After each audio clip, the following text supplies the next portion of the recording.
Hey again. I'm gonna try to finish up part two. If you heard the part one to this friendship, the tiff, it was tiff. It's the next morning. Well, it was the wee hours in the morning I started part one. Tiff, the Insomniac Files, before another one bites the dust. So you heard part one. I know it's like, well, these are lengthy when I'm pouring and just letting out my outlet. I don't know if this one will be lengthy. It's already 8 a.m. You have any breakfast, Leo? I don't think Leo got any sleep either. I got maybe an hour or two.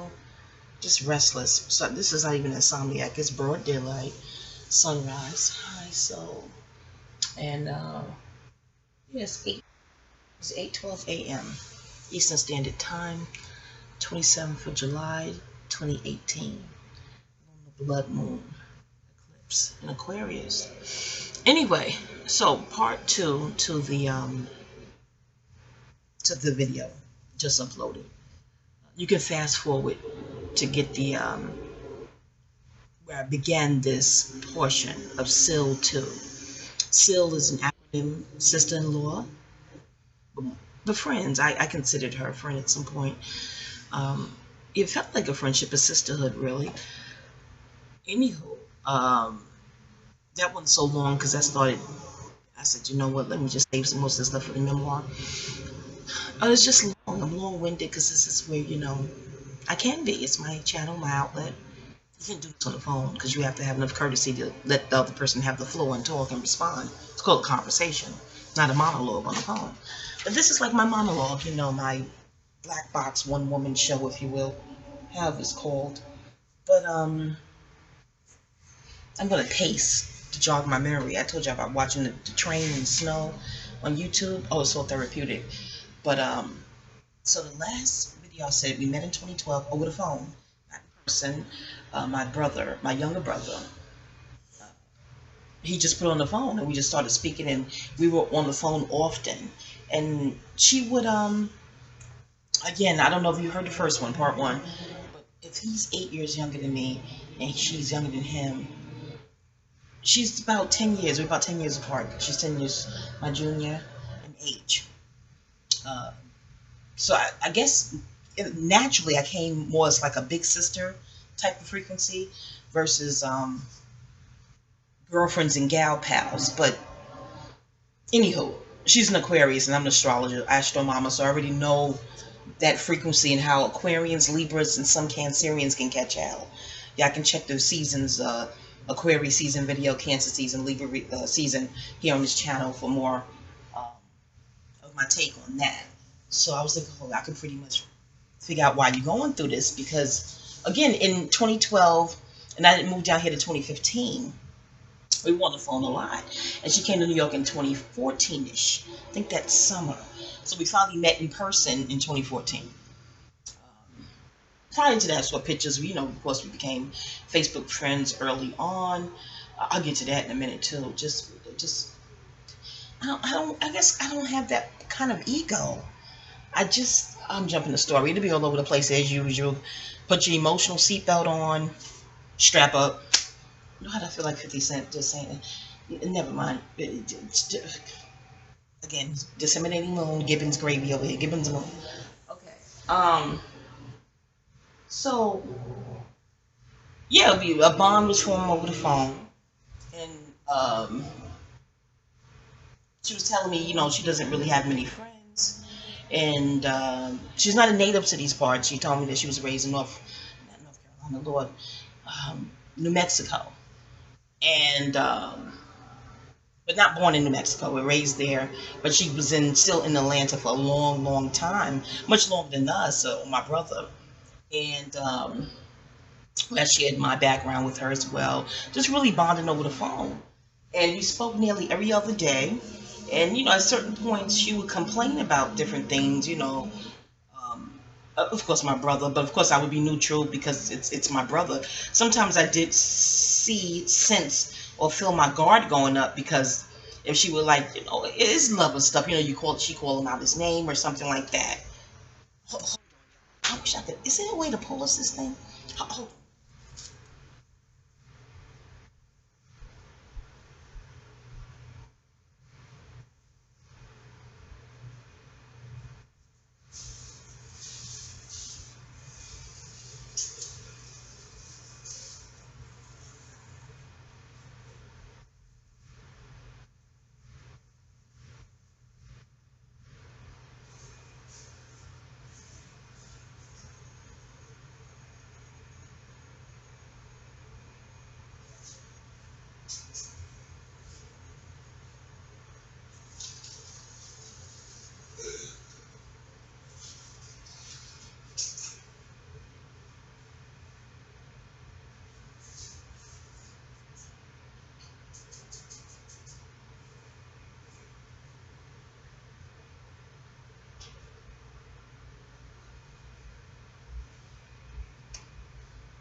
How it feels? Is it breezy on?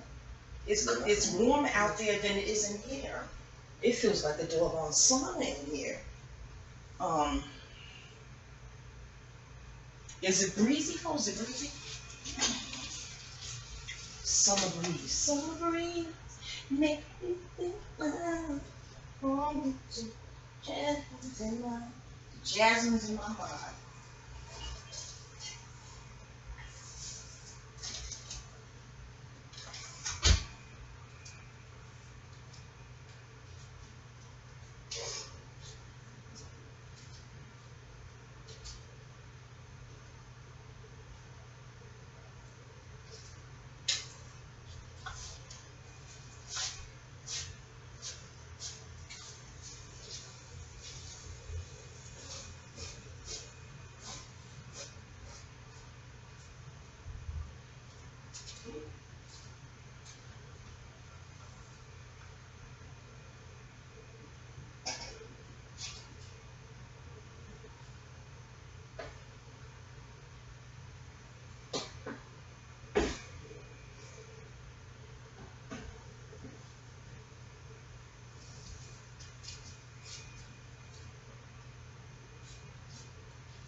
Hi, Leanna. Oh, I know you're hot, baby. I'm back, y'all. Forgive me. They probably clicked off by now. I'm good. I could even speak more for you. Oh, oh shit. What the hell did I do that for? I'm not thinking. Sorry, y'all messing with this fan. Oh, God, it's hot. Well, I know it's summer. Just mercy. All right. I'm back. 18 minutes. Anyway, where did I leave off at? Pardon me, y'all. The bathroom break. Human, natural. When nature calls. When love calls. You better answer. The Atlantic Star. You might be a big mistake. Okay, now listen. Oh no, it's just a preface, like saying yes, y'all. Yeah, what I mean? Just a bridge. All right, so what was I up to? 2012. We met and we were on the phone like every other day, girl talk, sharing each other's histories and, just sharing our bios, vocal or oral Bible. If I could have paused and figured it out, I would have. It probably is. This is a desktop, y'all. Now, I should know the desktop better than anything. Never mind, it is what it is. Y'all done clicked off fine. I done told you it's my outlet. I get an audience for it. A singing audience, specifically. Cool. If not, cool. It feels too good to just let out. Outlet, okay? So, she was saying to me back then, she didn't have any friends. And I was telling her, well, girl, I don't either. But I did. Like, had a truckload of friends. What New Yorker doesn't? Is that man? That's man? Did you hear him on tooting? I know good and hell well. He told me 10 minutes. He was out in the street out there. He said 10 a.m. Huh?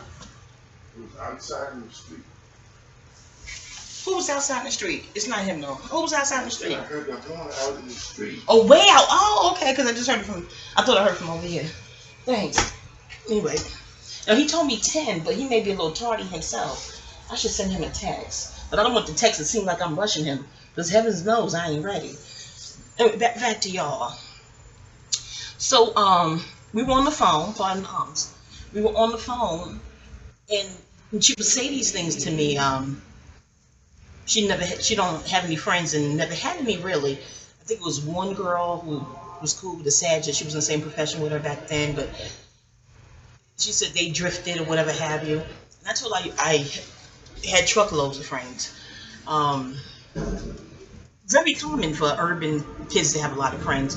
You don't know if they're friends of substance and will sustain the time, the passage of time. We don't know that till later on. But yeah. So, pardon me, I got distracted looking at what Papa doing. I know I should be minding my bees balls right here on the video.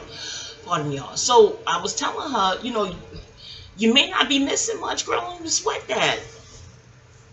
But then I didn't want to speak just from my experience. You know what I mean? But it was one poignant moment on the phone back then.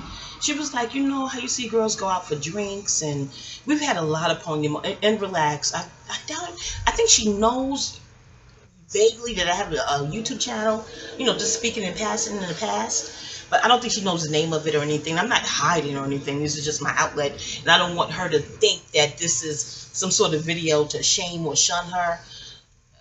Sis, no one's going to mention your name. Do you see a lot of traffic down there in the comments? Do you see my sub count? Did I show the sub count? I'm not sure. Trust me, I don't have that much foot traffic over here. And even if I did, I wouldn't mention your name.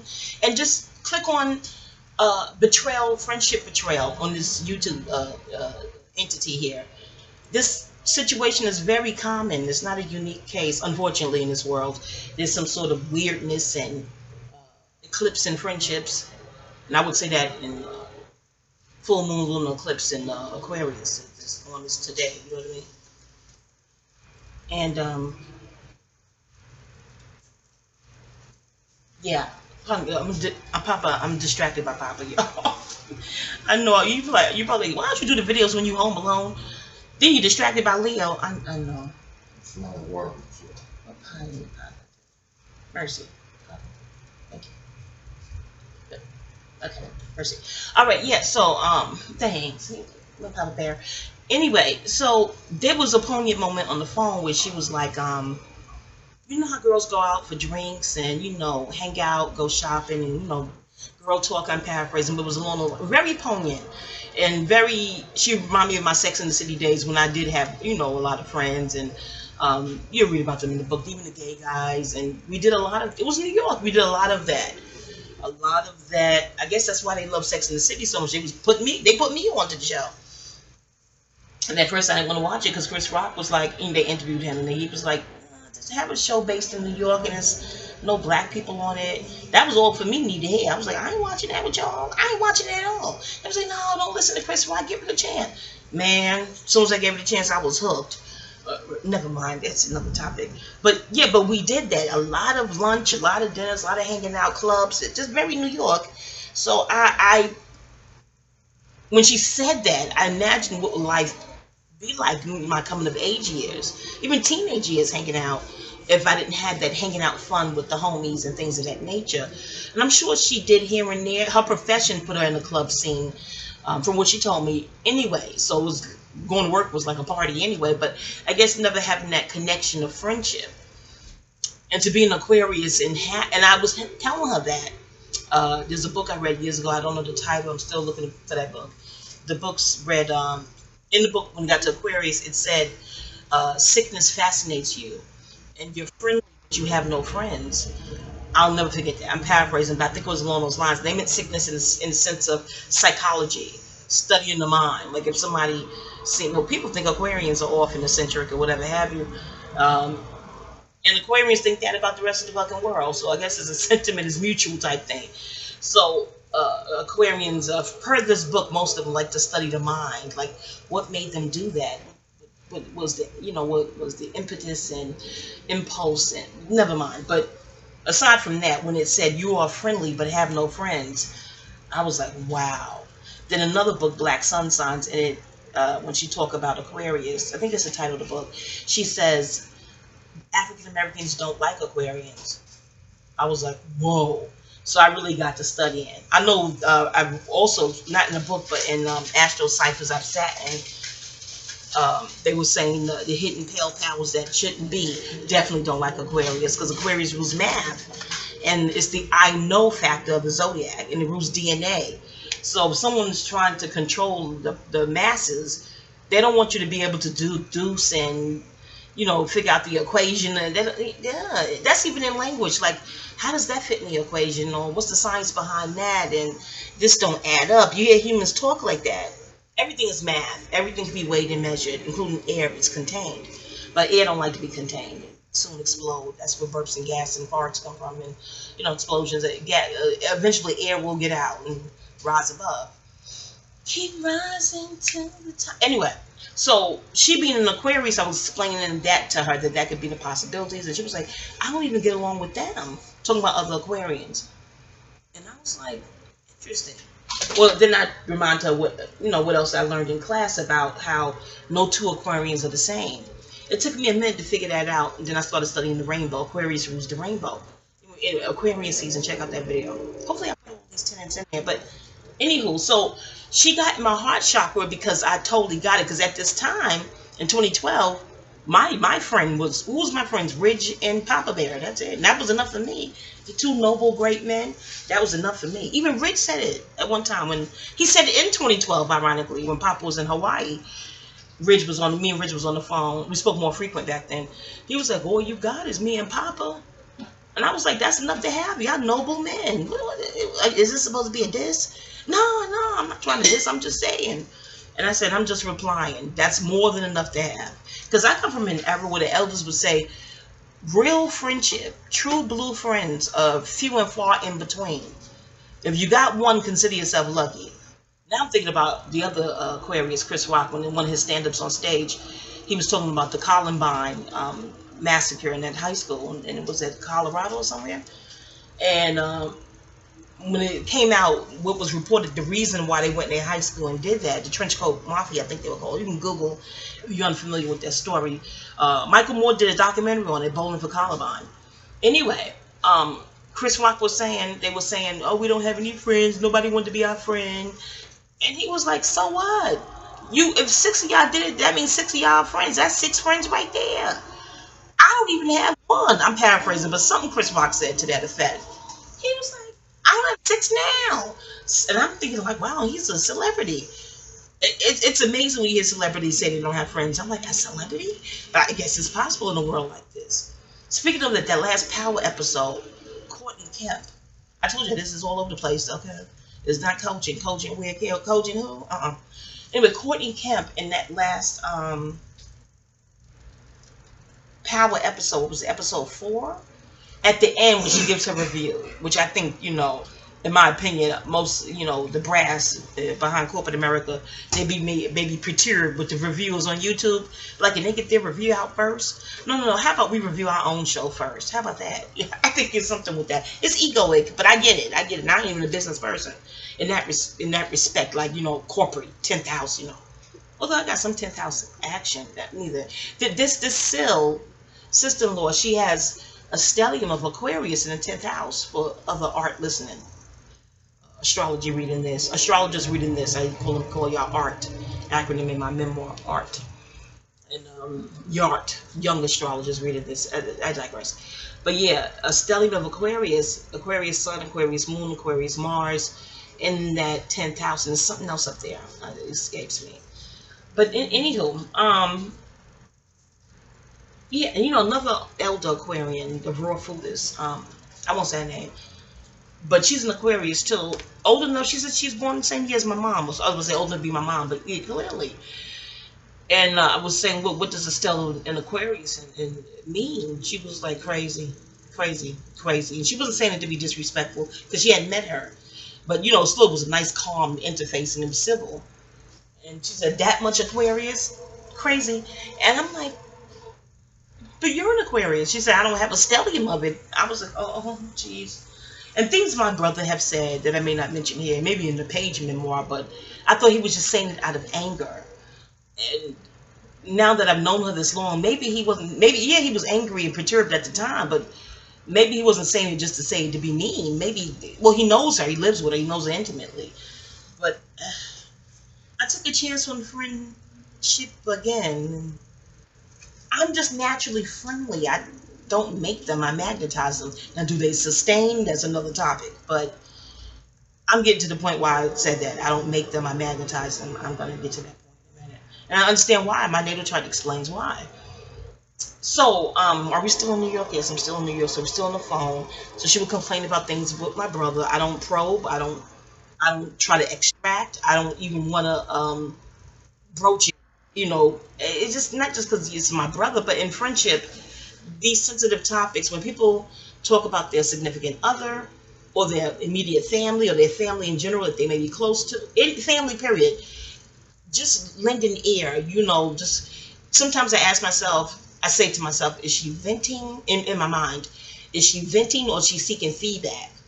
Sometimes it's difficult to discern there, because if a person is venting, I try not to give feedback because they may not want that. They just, like, I use this is my vent. This could be Vent TV. Somebody probably already got that one right. But this is my vent channel. Do you see what I'm saying? Comments come, wonderful, but if they don't, it's fine, because it's a vent channel. So same with on the phone, if they're venting, they may not be wanting feedback necessarily. You know, you're like, well, I shouldn't be their sounding board. I get that too. Like, who wants to be a container for someone's contempt for another person? You don't want to be their container for their contempt for you, let alone another person. And again, it's sensitive because it's my brother, so you know you get guarded at certain points when name calling get to slinging. In any event, I better hurry up. You're gonna be here at 10. What time is it now? 43. Oh my gosh. There's no way I can get through Sil 2. I didn't want to make this 3 videos. Oh, jeez. Let me try to truncate and expedite, condense. Well, I can get most of it in the memoir. So, she's sharing her, you know, she's sharing things with me that I can feel that it's a great relief to her to have someone to talk to. You know what I mean? At this time, I don't think her mom moved in with her yet. But I don't even know if she, well, from what she says, she don't have these kind of discussions with her mom. So, and the older children, well, they're grown in age, but they didn't live with her yet. So this is 2012. I don't know what year they moved in, but either way, they're with her now, and she still says that, you know, she still prefers adult conversation. Everyone wants an outlet outside of their home. That's another topic. But not everybody. Some people want an outlet outside their home. You know, and it's an escape. We're all back to Power. When Courtney Kemp described the scene with Ghost and Angela, I was like, cringeworthy, because, you know, we pro Tasha over here, okay? And then how he gonna nudge her shoulder? This is episode 4, season 7, y'all. No, what's the season? 5. Yeah, I'm bugging. Season 5, episode 4. Ghost, how dare you nudge Tasha's shoulder like she a dude? Are you crazy? And going to be all gentle with Angela. What the writers probably doing is just to irritate the hell out of people. I don't know. Some people, you know what I'm saying?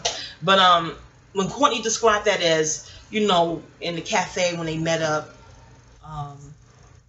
you could see that they're both aching from what most people ache from. And then she said loneliness. Loneliness. And I paraphrase. And I just said, wow. Because Courtney Kemp probably got coined. Her writers got coined. You know that these people earning good coined. I don't know. I just marvel at people with coin that's lonely. I guess I won't know till I get coined up myself, but I'm like, how are you having any problems like that when you have coined? I know I'm too old enough. I should be old enough and wise enough to know better, know the answer to that. I know, but I'm not just speaking superficial when you go on vacations and buy jewelry and all that other shit, because the high of that is over. And I know that from back in my boosting stint. And then having boosting buddies you can buy from. You know what I'm saying? What Jay-Z said? Half price sweater, new something. Okay, Brooklyn. Okay, y'all know what it is, native New Yorkers. But I know the high is over. Gucci bag, and the only time the high is restored is if you take it out. Like, I haven't worn this one, I'm gonna wear it again. Then you get compliments again. I think that's necessary, but once you're like, oh, and this old thing, and then you're like, oh, okay, so the high for the object is like restored, reinforced, or restored. But still, I get it, the fiat, how the high is over, I guess everyone's looking for something of substance, and that can only come from another life force, another human being. Some people find it in pets, you know, some other life force to fill that substance. So when Courtney B, what's her name? Courtney B. Kemp, is that it? Miss Kemp of the Power Show. When she said that thing we're all suffering from, I'm paraphrasing. She said loneliness. I think she's talking about the coinked up and the coinked down. That was the most profound thing of that episode. More so than the episode, okay? But, yeah, so Sil too, she was talking to me about that. And, you know, to be with my brother but still feel lonely. And I told her, you know, I have a Papa Bear whom I love dearly, but I still feel lonely too. And it's not his fault, because he don't know why I feel lonely. He was like, well, you know, busy yourself, you know. And that helped a lot too. Back then I was making crystal bracelets just to make them, and that was extremely therapeutic. It was a crystal shop in my neighborhood in New York back then. Beautiful crystals, and they would close it. I'm still trying to figure out how to close it to this day. But you can get all the materials. Then they had a beautiful wood table. You sit down, you make your jewelry right there. They had classes. I don't know how and why that helped with loneliness, but it just did, and it prevented snack binging. It prevented snack binging. Sometimes I was in college then, in school up there in Westchester, and so when the bracelets were really pretty, I could sell some in the school. You know, affordable, like $7, but people were willing to pay more because they were actual crystals and amethysts. And oh, I missed that store. Shout out to I was about to say her name. Shout out to her. She's a Cancer sun sign. The owner of that shop. Just heartbreaking when they had to close it. I don't want to talk about it no more. And I felt myself going on a snack food binge when they closed too. Never mind. But I knew from making those bracelets and necklaces and beautiful pieces in the shop how it was curing loneliness and depression seemed to lift. Creating is, y'all, don't be like, oh, I can't create. Or, I'm not telling you what to do. These are suggestions. Give it a try. I don't know what was here down. Wherever you are, there's a Hobby Lobby, or you can order online. Try to get some drilled crystals and some wire, some copper wire, whatever, and just sit and see what activates in you as you create. And really, really pretty pieces you could sell. I don't know, get an Etsy shop. I have no idea, but if it's really pretty, somebody will buy it. They'll buy it right off of you. Because I used to wear certain things to school. I'm with paparazzi. I got ouch. Sorry, incense burning in the ashes. Why the ashes fell on me when I said paparazzi? What part of the game? No, everything's metaphysical to me. I'm always oh, the fan. Yeah, but the fan been blowing, the incense been here. As soon as I said, I'm with paparazzi now, the ashes usually fall fine, and you don't feel pain from ashes. But some of the fire with the ashes must have fell on my foot and burned me. But I know I'm you know me, everything's metaphysical. What's the science behind that? And you probably like, the ashes fell. That's the science, girl. Don't read too deeply. Because I like paparazzi's pieces. I got to get back in the groove of it, though. Papa, that's another topic. Shout out to C. Hey, C girl. Anyway, bonafide, the heist. Hey, heisters. Anyway, but you never know. I'm like, dang, this is not a live. Back to this point, because I get off topic so quick. So I'm on the phone telling her you need an outlet. You know what I mean? Because, oh, your brother doesn't stimulate me mentally. And I probably gave her that term. Not to diss my brother, but I'm trying to figure out what's the gnawing sensation inside of her. G, N is Nancy, A-W-I-N-G. That gnawing sensation, that void you feel. And I don't know if she's an emotional eater, but like I am. Only food can snacks. I'm a snack, monster. Can only temporarily satisfy that gnaw, then it comes back again. The only way I got rid of the gnaw was creating. Really, really making pretty pieces and crystals. And that's, when I see pretty crystal jewelry and I like it and I have the fiat, I'll buy it. Because I know the emotionality into it when a person sits. And it's tedious, but it's a labor of love. Most TDM you don't want to do. But for me, making crystals, it feels good. It feels really good. So that means the piece is a totem of feel goodness, if that makes sense.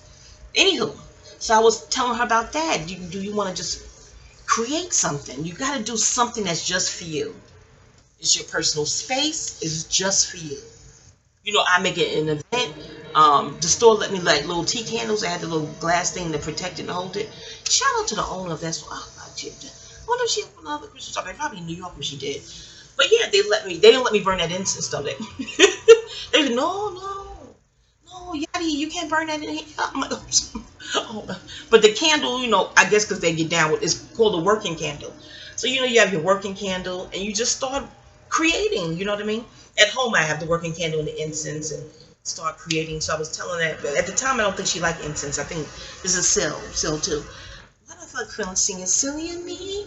To think that I could ever be a friend to grind. How I loved you. How I was true. Silly of me.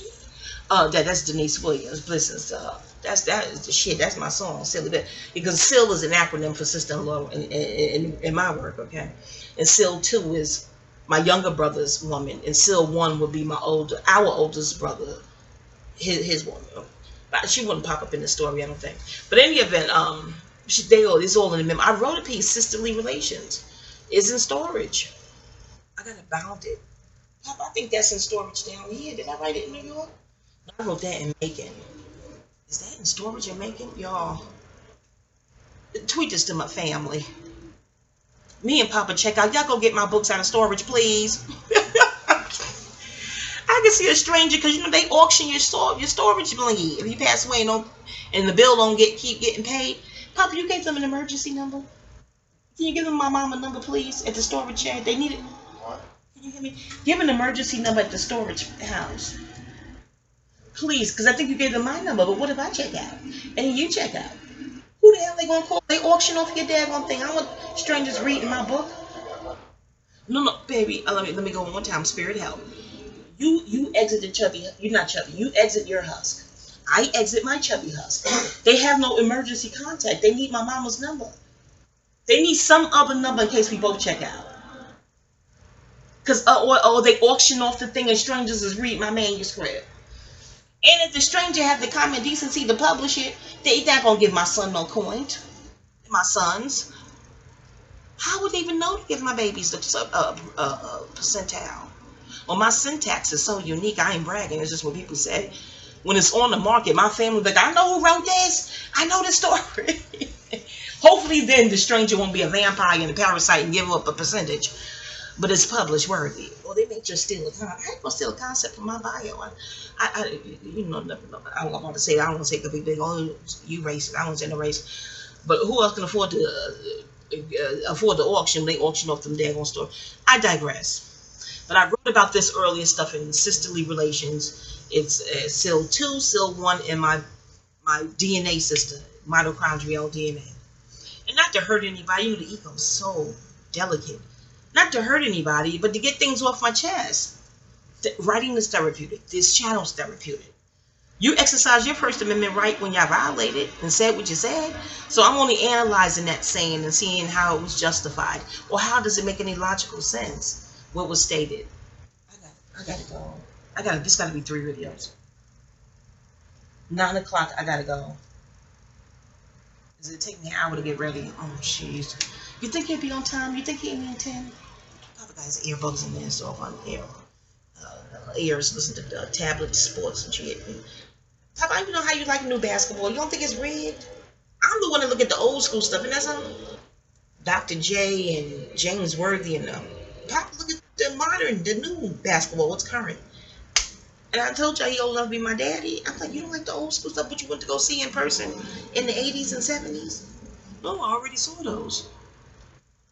I'm like, but don't they register as better? No offense to news, because I'm not even a sports nista. I don't even about to have no sports talk, and I ain't a sports nista. But I look at it for the form. Y'all look at that Michael Jordan, and he in Aquarius too. Look at that Michael Jordan 50 is amazing. Oh my god, really amazing. I digress. I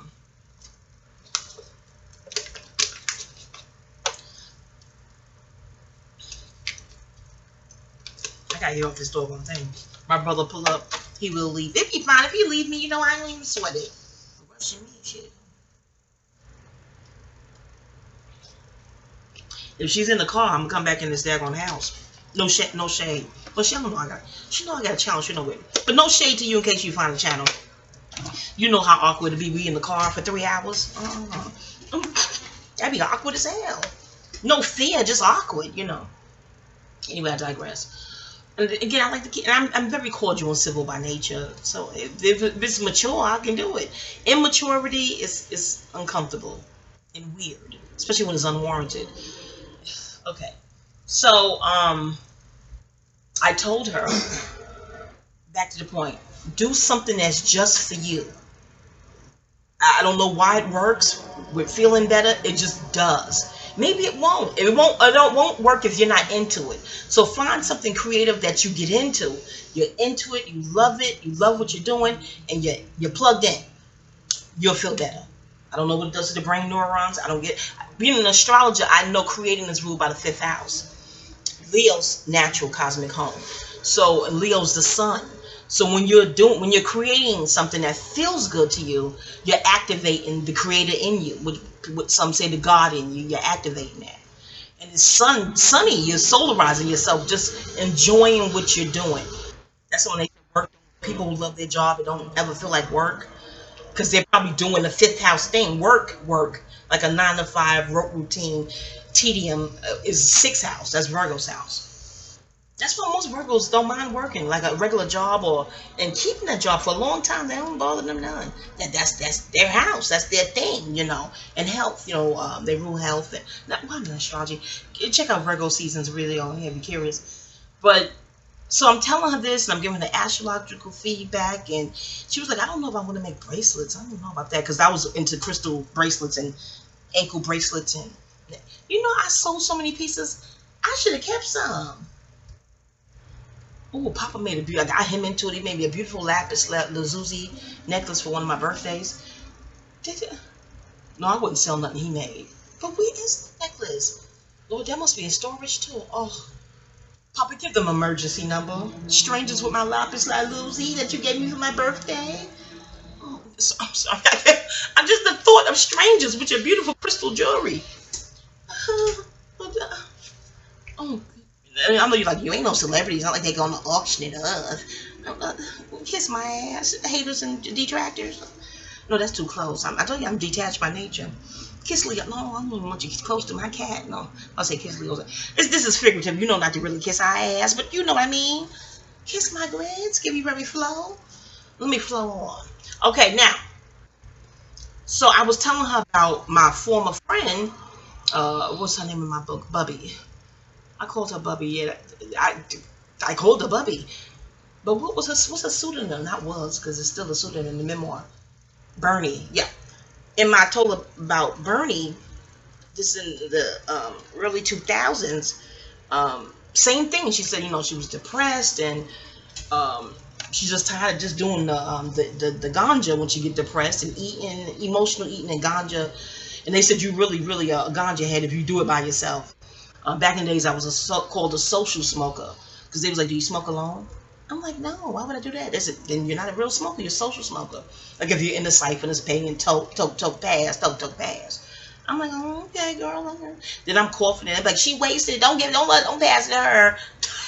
I'm like, choking means you're wasting it. Funny as hell. Yeah, I read the memoir. But anywho, so this former friend Bernie, she was like, I was tired of just eating and smoking every time I'm depressed. I said, no, I got to create. She's into astrology too. That fifth house is real, y'all. She said, I got to create something. I don't know. Art, t-shirts. I got to do something to get out of this funk. So she went to was it Michael's? Back then? I don't know. This was a craft shop over there, 5 Rockaway, like going towards Howard Beach. Because she's from Brooklyn, but what's it called, Michael's back then? Don't quote me, but it's a craft shop. Because I didn't remember Michael's until like I got down south. I know they're in New York too now. Never mind the name of it. Y'all don't give a shit. But she went over there and just said, I'm going to walk around and ask the ancestors to guide me to what I can do to get out of this funk. So she's walking around, and then she saw the glycerin soap melt and pour, and saw some potpourri. I remember that first bar. She came to my house. I lived in Queens. I called it my Pink Palace. I think the owner of the home, the landlord, I think he saw a pink flat paint on sale. The whole, but it was so cute. Oh, that apartment. My first own apartment after my divorce. Well, after I left my first husband. And everything was pink. Everything. The whole entire bathroom, everything pink, ceilings, everything pink. And like a mauve. And I walked in, I was like, oh, my Pink Palace. I knew right away. He was like, do you like it? I was like, yeah, I like it. Cute 1-bedroom. Up the stairs, and it was $650 a month. Yeah, but yeah, in the memoir. But anyway, so she came there to visit me, and I came downstairs to the door and opened the door, and she was just standing there saying nothing, holding the pretty clear, with all the beautiful potpourri flowers you can see translucent in her hand, and holding it just like that. And it was wrapped in plastic. I said, that's pretty. Well, what is that? That soap? She said, yes. I said, beautiful. Where did you buy it? That's how professional it looked. She was like, buy it. You think I could sell these? I'm like, where did it come from? She said, I made it at home. And it cheered me up. It cheered me up so much I had to drive here and show it to you. I'm like, making a bar of soap? She said, oh, I made a whole bunch. There's more home in the refrigerator. But I didn't think I could sell it till you just said that. And so, you know, I'm paraphrasing. This is back in the day. She said, I can make a basket. I said, it's pretty enough. It's so pretty I wouldn't use it. I would make a basket. Some people put that in their bathroom as decorative art, you know. But she said, I'm afraid it may melt when the bathroom steam up, you know, things of that nature and whatnot. There's details that's in the book. But when she said she felt better, and I was standing there in the doorway, like, make soap make you feel better? I know reading a good love story could do it for me, books and things of that nature. She's a reader too. She was an avid reader. But she said, but the reading, you're sitting still. Your mind is going because you're thinking about the story you're reading. But it's still like, I don't know. It's still like, I'm paraphrasing, but she said it's like you're receiving. But you are information. Is something that's like happening to you reading. Getting your hands involved is active, and she's a Scorpio Mars. I said, that's your Mars. She said, I'm involved. I'm proactive. I am creating. The book, somebody already created that. I'm like, oh. I said, but you can always do book reviews and this is before you can do YouTube videos with book reviews, but you would have to write an article in certain magazines, and you can give a review. That's active. No, she said it is, but it's reactive. Creating this soap made me feel proactive, and I feel much better without even the weed. I was like, oh shit. So I didn't get full, not right away, but I was like, let me see what she's talking about. I went over to the craft store and got me some supplies, okay? And the fact that I was telling her, oh, you should add olive oil and honey to it, and she said, I know I got to put the, the vodka, the preservative, and this, that, third, and the other one, and but she hated that I gave her that idea, because after a while she was like, oh, I don't use honey and olive oil anymore, and I was like, oh, okay, girl. You stop using the goat milk? Because I remember saying that one too. But that's neither here nor there. But the same with this situation too. Like when you give ideas and knowledge and things of that nature, and they use it, and she made money off the ideas I've given her. This is my ex-friend, Bernie. But when the friendship sours, they want to make it clear that, oh, I don't use your ideas anymore. I'm cool, girl, I'm cool. Like I told another former friend, she's Kia in the book, about Montessori schools for her child. Regular girl talk, I didn't even know it was a thing until we were in front of her house where she lived at the time, and her landlord came out and sat down on the stoop with us, and we were all talking and mentioned the Montessori schools, and I was like, oh, yes, yeah, Kia, I was telling you. Oh, no, you wasn't the first to tell me, and it was like a real major thing, like you weren't the first to tell me. I'm like, if facial expression didn't express that at the time, but it's fine, it's not a contest. But you want a cookie, do you win a prize? That ego is something else, y'all. Ooh, fragile. It makes it such a competitive world, compare and compete type of planet. Ugh. I digress. Anywho, so needless to say, when I did make, I made an amethyst soap too, and sold that. It was a loaf, slices, $8 at the job. And people were paying it. They was like, it's so pretty. Oh my goodness. I was like, it is. That soap was beautiful. And one was the same thing. I'm not going to use this. I'm like, but it may melt in the bathroom. She was like, you're right. I said, keep it in the fridge and just take it out when nice guests come over or something. She said, okay. But my thing is, on the job, where we work, the word of mouth spreads quick. So I couldn't keep it with supply and demand. So I gave that to my ex-homie Bernie. I'm like, how do you keep it with the supply? She said, I love creating. Scorpio. I'm like, but you get orders. How do you, you're one woman operation. She said, you gotta like what you're doing. Now I did like it, but not in value. I'm a big mama, but I don't even like to cook in value. I'm like, I hope I see, because the measurements, math, I don't know about Math Planet. The measurements of seasoning, you don't want to over season it. And 4 people or less, it'll be delicious. More people, I start getting worried. Like, will it taste good? Because it's the seasoning. I don't want to overdo it because it's a big pot. Never mind. So I don't even like to cook in value, let alone making all this soap and oils and stuff. And that, hats off to y'all that do that. I'm like, how you?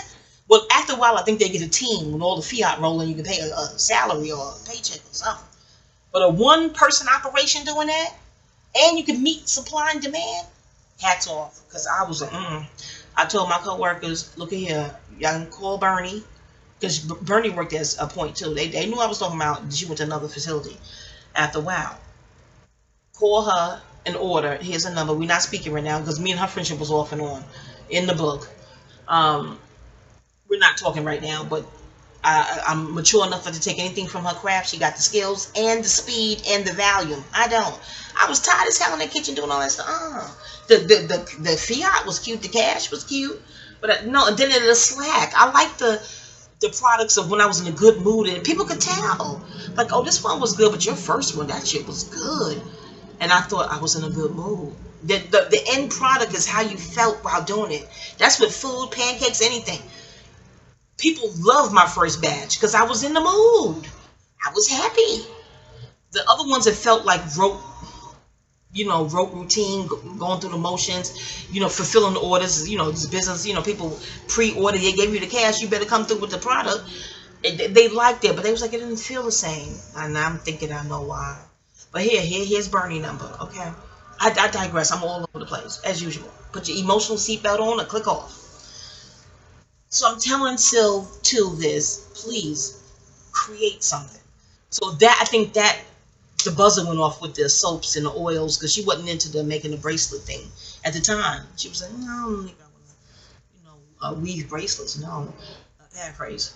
But she said, I could make soaps and oils. Yeah, I think I may try that. I said, okay. And she said, I'll send you samples and you give me feedback and this, that, third, and the other one. I said, sure. So she wouldn't, FedEx or UPS to make things and send it to me first in New York from Georgia, and want to know what I think before she sells it, and I'm giving her a litany of ideas. I told her, I said, I'm like in a consultant form. And I didn't say consultants get paid good money, but, just to be clear of my role. She said, well, why don't we just partner up? Let's do this as a business. You give me the ideas. You're the consultant. I make the products and sell them and things of that nature. So I'm getting to the point of this is the first major glitch. The first glitch, this is not a major one. This is getting up to the glitch. So, of course, I've been into spirituality and been into the Ankh since I saw Erykah Badu with it, okay, 97. And I remember seeing it before then as a Caucasian author, writer. Valley of the Dolls, something she wrote. She was on a talk show. She had it around her neck. And my eye kept being drawn to it. And I was young, very young, playing hooky from school, looking at that on TV.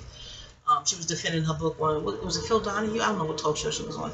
Anyway, but my eye was drawn to it constantly. It wasn't a cross, but it was an enhanced cross. I was staring at that 97. Here come Erykah Badu, refresh our memory, give Kim it, okay?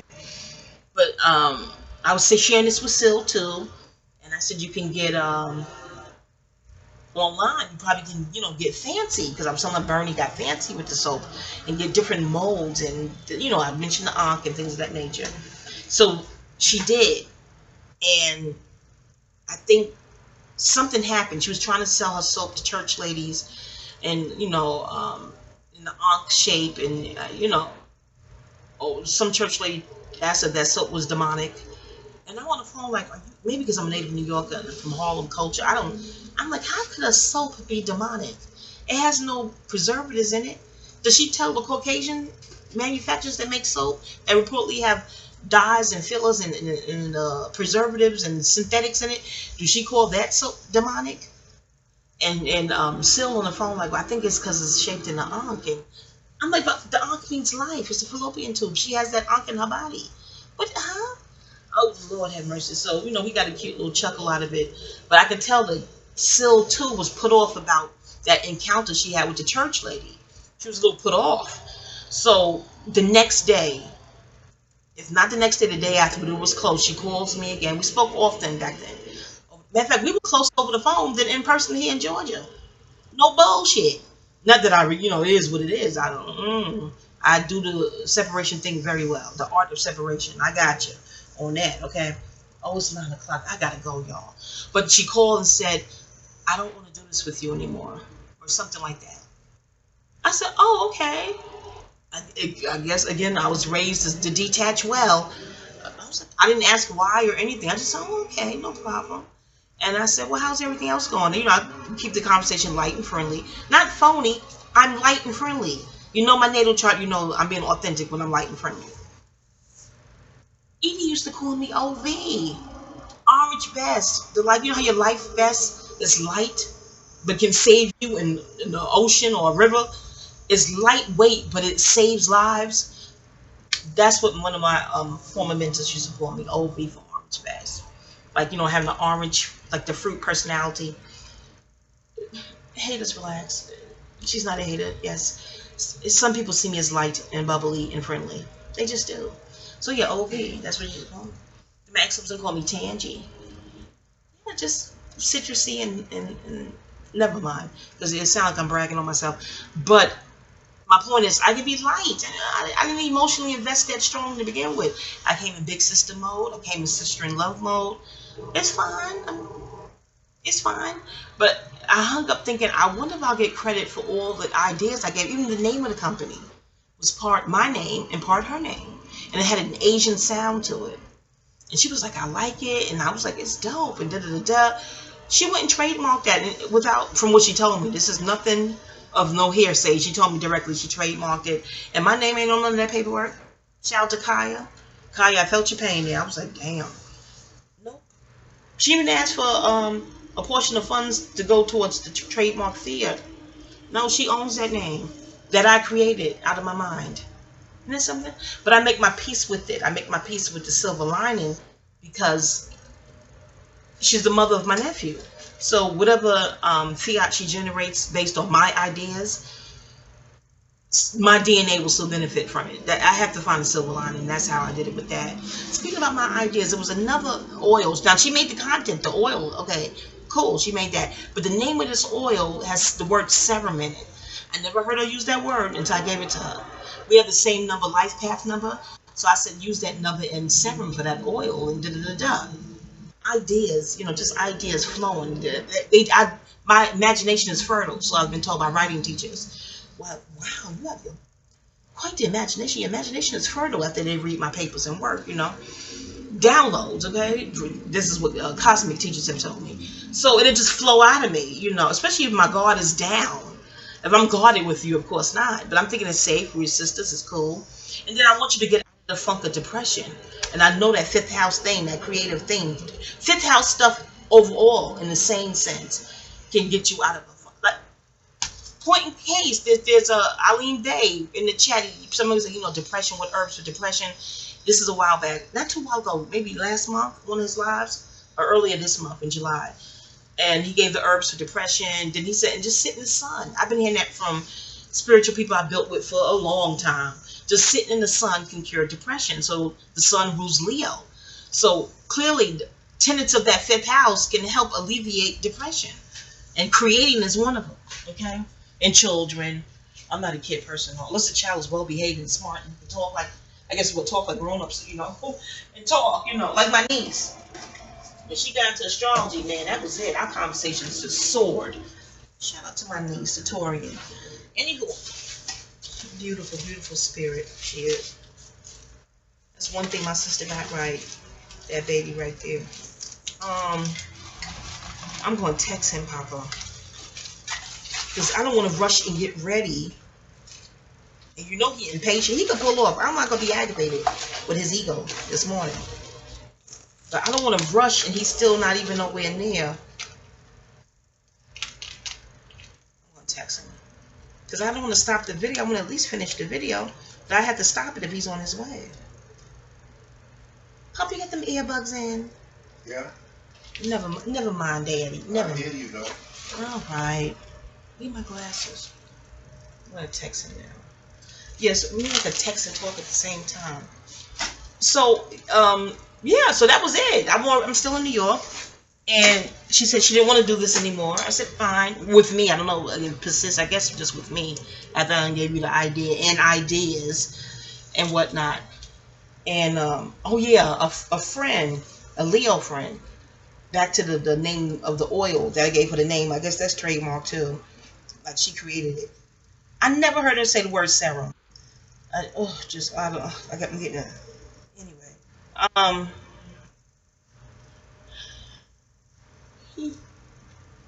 Pardon me. Here you go. It's 9:13 a.m. Let's see. Hold on, y'all. Again, what time should I be ready? And I hate rushing. When you get hot, there's no AC. AC is you get hot, menopausal obesity. It's just no, job. That's my stress to give you a lupus flare. I ain't fooling with that. Until all my lupus herbs. Where was I? Yeah, so I went on with my life. I didn't think twice about it. Just, other than like, I wonder if she continues, will I get credit for the things that I did share? Oh, back to the oil. So she's sitting right in my face with this friend that I introduced her to. I merged her to people who were kind to her and shared information with her. And see, I contribute a lot of pluses to the friendship. So whatever grievances you have with me, what are they? If you do the pros and cons for the good things I contributed to the friendship table, that, if you're being honest now, the pros got to be much longer than the cons. What's the con? That you're not able to control me? That I resist you trying to control me? Like, you're an elder of mine, or I'm one of your children, or you have issues controlling my brother, and I'm older than him. I don't let him control me. And I love him. DNA love, to be specific. But there's no egregious infraction I've bestowed upon you. There's no infraction, period. No, I don't think having a mind of my own is a insult to you or some sort of infraction. It's just not. But in any event, the way I've been taught and raised, no. Disagreeing is not an infraction. Especially with disagreeing in a civilized tone. And I can disagree about things that pertain to me. Maybe being raised in New York is, yeah, pretty much. Ley lines under that city, the vortex. I digress. Anywho, because it'd be I know you're like, well, Native New Yorkers disagree with other Native New Yorkers. Yeah, we do, but I won't get into the ley lines under the soil and things of that nature in Gotham City. Anywho, so I just went on and paid it no mind, and that was it.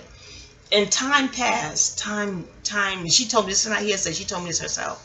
Maybe 3 or 4 weeks, close to a month. She calls out of nowhere, and she says, I just want to apologize for how things ended before when we were on the phone. And I'm on the phone like, how did they end? I don't know.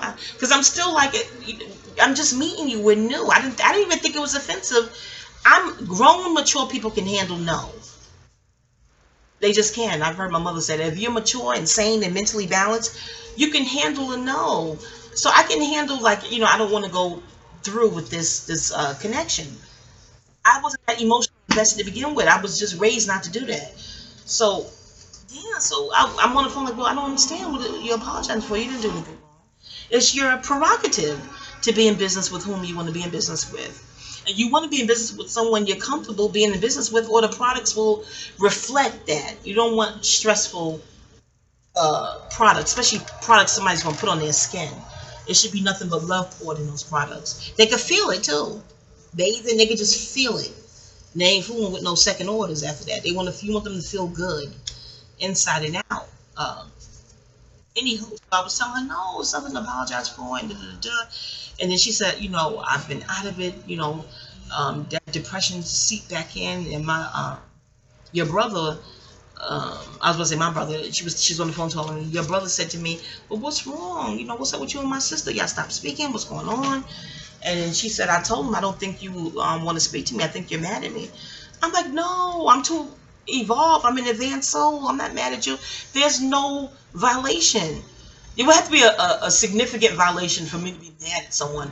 Again, if you're mature, you can handle someone telling you no. Especially someone who says no thank you and you have no intimate connection to them. Now, when Papa tells me no, it's heartbreaking because we're intimately connected, But I could still try to handle it. I may pout. He spoiled me, y'all. He did. My ex-husband spoiled me too. I hate to admit it. We had problems, don't y'all? But, not spoiled in a fiat rich way, but just, like, All right, go ahead, go on. Like relenting, that husband thing, just relent. So I looked up with two husbands that will relent. Say 97% of the time. There's a 3% when they just say no and put their foot down. That's it. But yeah, about 97% of the time, yeah. So I get an attitude if he says no, but I don't have an attitude of another full-grown adult saying no or no, thank you. I don't want to forge ahead with this connection. Again, maybe it's because of my sign, my natal chart, where I'm born, the mother I had, and my mother would say, "You can't beef over somebody else's stuff. How are you going to argue over something that doesn't belong to you?" So I'm raised with that type of psyche and that woman. I thank you for it, Mom, because it's illogical. It's illogical. But anyway, but she was like, I wanted to say, not just with you, Sil, too. But don't you, not hate, that's because I'm just using that loosely. But don't you like cringe when people say, oh, I wanted to send you a gift. And if you didn't send it, why mention it? Just, not to you, Sil, too, but many people do that. Oh, I got that from my mother too. Like, if you're not gonna do it, don't talk about it. And don't be a woman of your word. Be a man of your word. Your word is your bond. If you're not sure if you can do it or not, don't even mention it. And if you was going to do it and didn't do it, don't mention it. They'll be none the wiser. But I still was polite and civil on the phone. But she was like, I was going to send you a gift certificate to Barnes and Noble. I know how you love to read and da-da-da-da. As an olive branch to break the ice without silence. I said, but I wasn't consciously being silent. I just know how to do it. I know how to separate well, because it's civil, it's sane behavior, is mature to me. But in any event, I still was on the phone like, why even mention the gift card? You didn't send it, you didn't. But again, that's not just, I don't understand people that do that. It's weird. I don't know, but I can't legislate somebody's freedom of speech in their First Amendment. Though they try to legislate mine, it don't work. I put it in the description by First Amendment rights. Okay. So I didn't respond because it would probably come out as if I'm trying to dictate someone's speech. But I am analytical, so I'm going to analyze the speech. If he's talking to me, I'm like, why even mention it? But in the event, I told her it wouldn't even been necessary. Again, there's nothing foul that happened. You know what I mean? It's your prerogative to work with whomever you want to work with. So I explained that. So we got to talking and we updated each other what was happening over the last month, where we weren't speaking. But it's the way she said it too. Like, I don't want to do this anymore. I can't do this. Like you would tell like your boyfriend or something like that. I was like, oh, okay, yeah, no problem, no skin off my tit. I didn't say that, because that would sound defiant, and that's not. It's just, I just wanted to be clear. I'm good with clean breaks, and I'm just good with severing ties. And usually no harm intended. If there was no violations, no harm, no like that. So then there was another time we were on the phone talking, and she said, out of nowhere, you don't listen. You don't listen. Now, I've gotten that before. Who hasn't? But I'm like, well, I don't have the TV on. I'm saying this too. I'm thinking out loud, but still speaking vocal. I'm like, huh? And my sister used to bring up how she repeats herself. Not like I do to Bridget Point with ums and whatever, but repeat like the whole parable, the whole paragraph.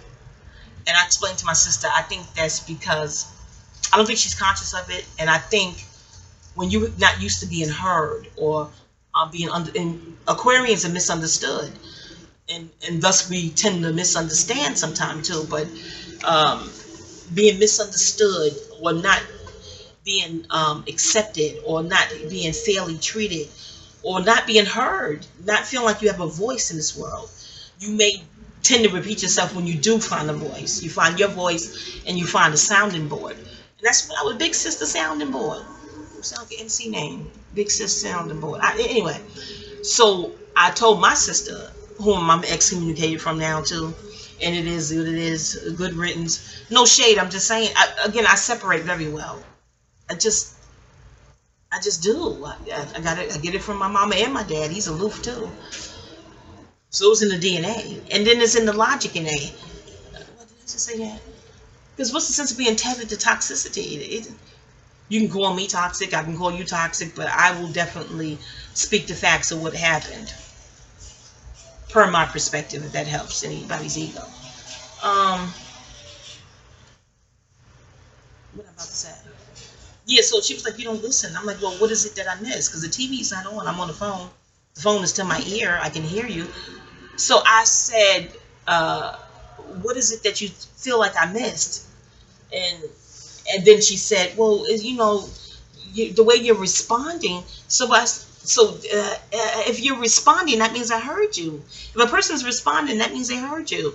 Maybe I didn't give you the answer you were seeking or looking for. I took too many psychology classes. A person is really conversing, not so much to get feedback, not no freestyle feedback.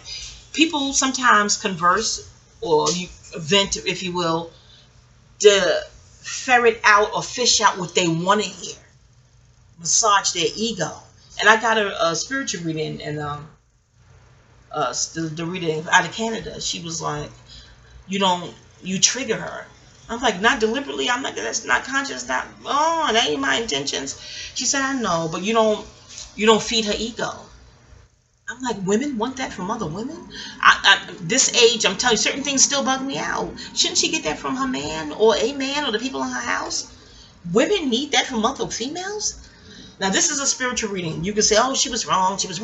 But the behavior of the ego, it really matches the situation, the scenario of the friendship in general. But yeah, she said you don't feed her ego. Then I got another reading recently, a free one. He was doing a live, and he said he went into the past life. He said I was a priest, and she was one of my, we were both he's. Deja Vu came to mind. That song by Tina Marie. Y'all look it up, Deja Vu, and NDIRE song The Truth. And listen to the lyrics of The Truth, okay? NDIRE. In this reading, he says, in a past life, I was a priest, and she was one of my students in class, and she was stealing information from me then, and she stole my wife. Now, I've gotten past life retrograde readings that I've paid for, and I've always was a woman in an herbalist in the past life. A woman in an herbalist. One scared me. Shout out to Shiloh. His reading that he relayed from a very well-respected reader scared me. I'm like, no way. There's just no way. I won't even accept that. It's just no way. But it was like, we were so many different things in our past life, But this reader, yeah, he was wheeling those cards out. He said, no. You were a priest, and she was your understudy. Not understudy, but one of your students. And she stole your information and put it out to the world like it was hers. And this man knew nothing about her taking the name for the business, and she changed the A to the E and something like that. He still wrote it under its original spelling that I created. I wouldn't even mind her name being on the trademark or whatever, the paperwork, but to have my name totally off it, shout out to Kaya, not even on it, and I created it. Oh my gosh. And you mad at me though? Isn't that weird? Didn't I tell you how family robbed my house and they get mad at me after the robbery? Pre-robbery mad at me. From what the cuz told me, during the robbery, deranged and just going through the apartment like some sort of derangement came over them, and she was doing her hands to illustrate how they was just tearing things up. I'm like, oh wow, did I really need to know this? And my mother brought her to my apartment to share this with me. I just, oh God, y'all read the book. But then post-robbery, they mad at me. As if I robbed their house. Do you see how warped this is? So Syl too is perturbed with me as if I yelled at her in the spiritual lady house, or if I took her ideas and trademarked them. Do you see how warped the ego is? Wily and warped. When people can't control you, they feel like they can't use you anymore. And I was still civil and cordial because that's my way.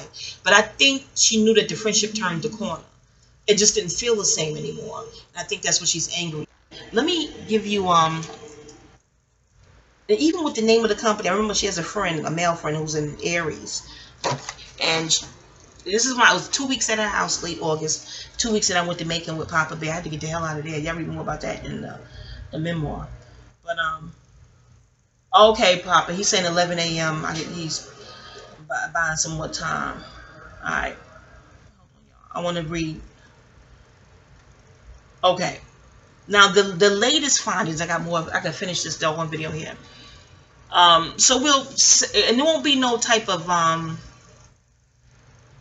argument, but we'll implement, healthy space in the friendship. and which is just as right. Her being so much younger than I, in two totally different schools of thought, we probably didn't have much in common to begin with, as far as intellectualism is concerned. Of course, we're melanated women, but I was bringing all the ideas and stuff to the table. I don't think she would admit that. Oh, she did say, I said thank you. It's in a text. Let me find the text. In her mind, she said thank you to me. She said, I already said thank you for the knowledge you shared. But I wasn't seeking gratitude. I'm only laundry listing the good I brought to the friendship, because I know when I'm spoken about, these items won't be brought up. Now, I don't think by her, no. So I'm letting the Akashic records know that I'm fully aware of what I contribute to the table that's positive.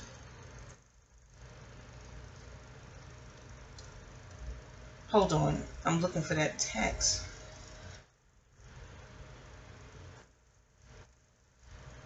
And I'm going to tell you what made me, and I'm thinking I'm being a woman, mature, like, let's finally deal with these unresolved issues so the friendship can forward, because other than that, the friendship would be phony. It would be surface and topical, and like you walking on eggshells, because I'm not going to call it emotional powder keg personality, but my brother have used terms like bipolar. He's even habitual. Let me not say that, because I don't want that to be and relaxed, because she got into it with my younger sister, which was rightfully so. She was defending our mother's honor. That's in the book Sisterly Relations, I think. Anyway, but I remember her being upset that my sister went to Facebook to talk about what had happened. But I said, well, did she mention your name? And she was like, no. I said, well, Facebook is a place where people vent. And I told her about Dark Lord. I don't think she would have just found his channel. Anyway, I contributed a lot to the friendship. Oh, here we go. Okay, woke up not too. Okay, but I'm gonna read the text messages to y'all, and then I will tell you what brought this about. Because I think just being a mature woman, I'm not looking for an apologies or your sympathy. She wrote that too. Like, I'm seeking sympathy. I'm from New York. Never mind. Because if y'all don't study ley lines and demographics yet, y'all don't know what the hell I mean when I say that. Okay, here we go. We have to talk. I wrote this. This is me writing to her. We have to talk soon. Something has been weighing on my heart. Thought I was over it, but it seems to resurface here and there. Unresolved issues. And I put a heart. A sincere heart. My heart's a sincere. A purple heart, like for being brave and brave heart. Purple heart in the military's brave heart. And purple is the amethyst, the color for February. The February birthstone. So then she responded back. I wrote that at 11:48 a.m. July 18th. Yeah, July 18th. Was this the 27th? Okay. Ooh, 18 and 9, 27 is not interesting. Numerology stuff. So I wrote that at 11:48 a.m. She responded back at 3:41 p.m. Oh, okay. No offense, but I have waited. This is very telling. Put your Columbo cap on, because I had no idea she was aware that the friendship shifted in frequency. And well, I know. Why would I not be aware that she's aware that the frequency is different? But I'm thinking as long as I'm cordial, civil, and respectful, it should be fine. I guess that's the New York thing, And I was raised to be civil, so I didn't think that she knew that something was just off. But she writes, okay, no offense, but I have waited for years for you to state your case to no avail. So if I'm unsympathetic and it ends what little friendship we have left, so be it. So she's snippy and pernisky. Let me give it to y'all again. Peep the frequency I sent the message in. And then peep her energy in reply. But again, she's younger than I am. More than 10 years. Well, about 10 years. So, but still she's in her late 30s. I'm late 40s. She's late 30s. That should still be mature in your late 30s, no? I don't know. I guess maturity is relative. But I'm like, why is she so snippy? And as if I took something from her. To me, I guess as I'm from New York, real beef is someone took something from you. Some sort of egregious misdeed. The fact that you can't control them like you want, that's not beef. That's fragile mind. That's insecurity. That's I was going to say psychotic, but that's too strong. And I don't want to seem like I'm dissing. But that's part of psychology classes I sat in. That's insecurity. It's a fragile mind and a weird, wily, warped ego trying to control someone that's older. Trying to control adults, period. You control your kids. Not adults. Control yourself and kids. Your kids. That's what my mama told me. We're only responsible for ourselves and our underage children. Trying to control another adult, you get warped and wily. It gets wily warped. All right. I'm going to repeat. Here's what I wrote at 11:48 a.m. July 18, 2018. We have to talk soon. Something has been weighing on my heart. Thought I was over it, but it seems to resurface here and there. Unresolved issues, Purple Heart. Now, it resurfaces when there's another glitch witch.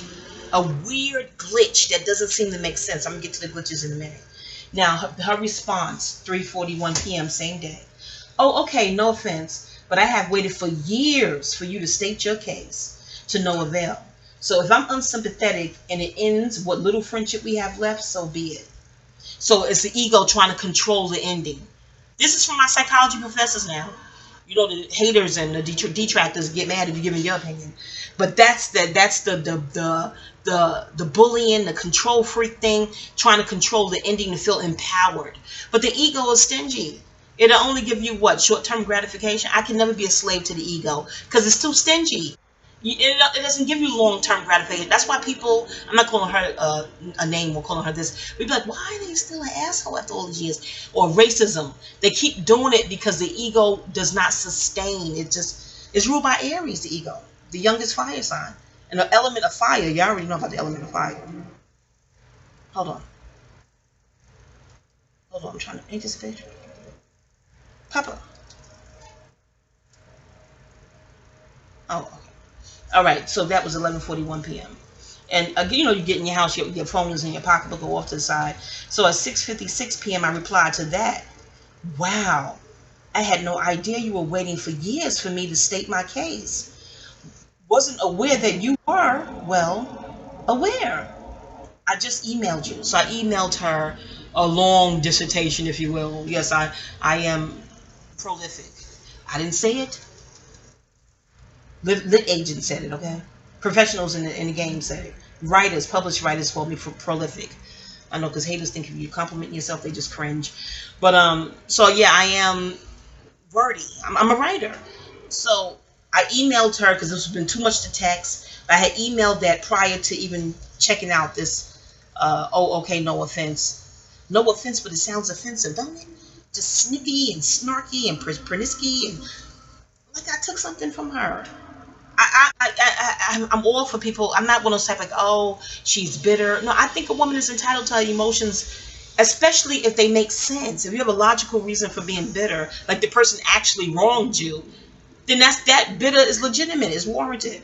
So I wrote that wasn't aware that you were, well, aware.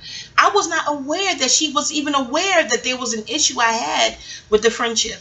Again, why? Because I'm always civil and cordial. Not phony. It's how I've raised. My mama is cordial and civil. You know that because you know her. That frequency raised me. And in her prime, mommy had me in her early 20s. My mother never cursed. She don't curse and she don't drink nor smoke. One of those brand of goody two shows. Okay, I think mommy's about to lie. That's another topic. Okay, here we go. At 7 p.m., I followed up with, and where you wrote in text, so be it. Interesting. Not sure if that was your ego or that's how you measured our connection. Like it's frivolous, so be it. Which is fine. Again, I'm from New York. I detach well. But I thought that was interesting. So be it. Like, you know, dismiss the friendship. All the information and logic and the knowledge and the creative ideas I brought to the friendship, I could have saved my ideas if I knew that she saw the connection as expendable and dismissive. Okay. So I said, that's how you measured our connection. If it's the latter, very telling. And I have the emoji where the guy's thinking, holding his chin. And then I followed up at 7:05 with, you know how thoughts come in, downloads. I followed up with, I shared a lot of knowledge in this connection, merged you to people that also shared more knowledge with you. I never took anything from you, never violated you, no. Disagreeing with another adult's opinion is not a violation. It's more in the email. Take care. With a green heart. Green for the earth. You know, let's heal the earth. You know, women will call earth and the 5% of thing. All right. So she texts back at 11:24 p.m. from 7:05 p.m. 7:11. So now I'm seeing the Beyonce dance. I even talked to decoded the Beyonce dance. Oh God, I shared so much that I don't think she would have bumped into. Never mind. Anyway, okay. So 11:24, she replies. I guess maybe she had to give it some thought. Or again, her phone. We won't get to the phone thing. Was elsewhere. She shares at 11:24 p.m.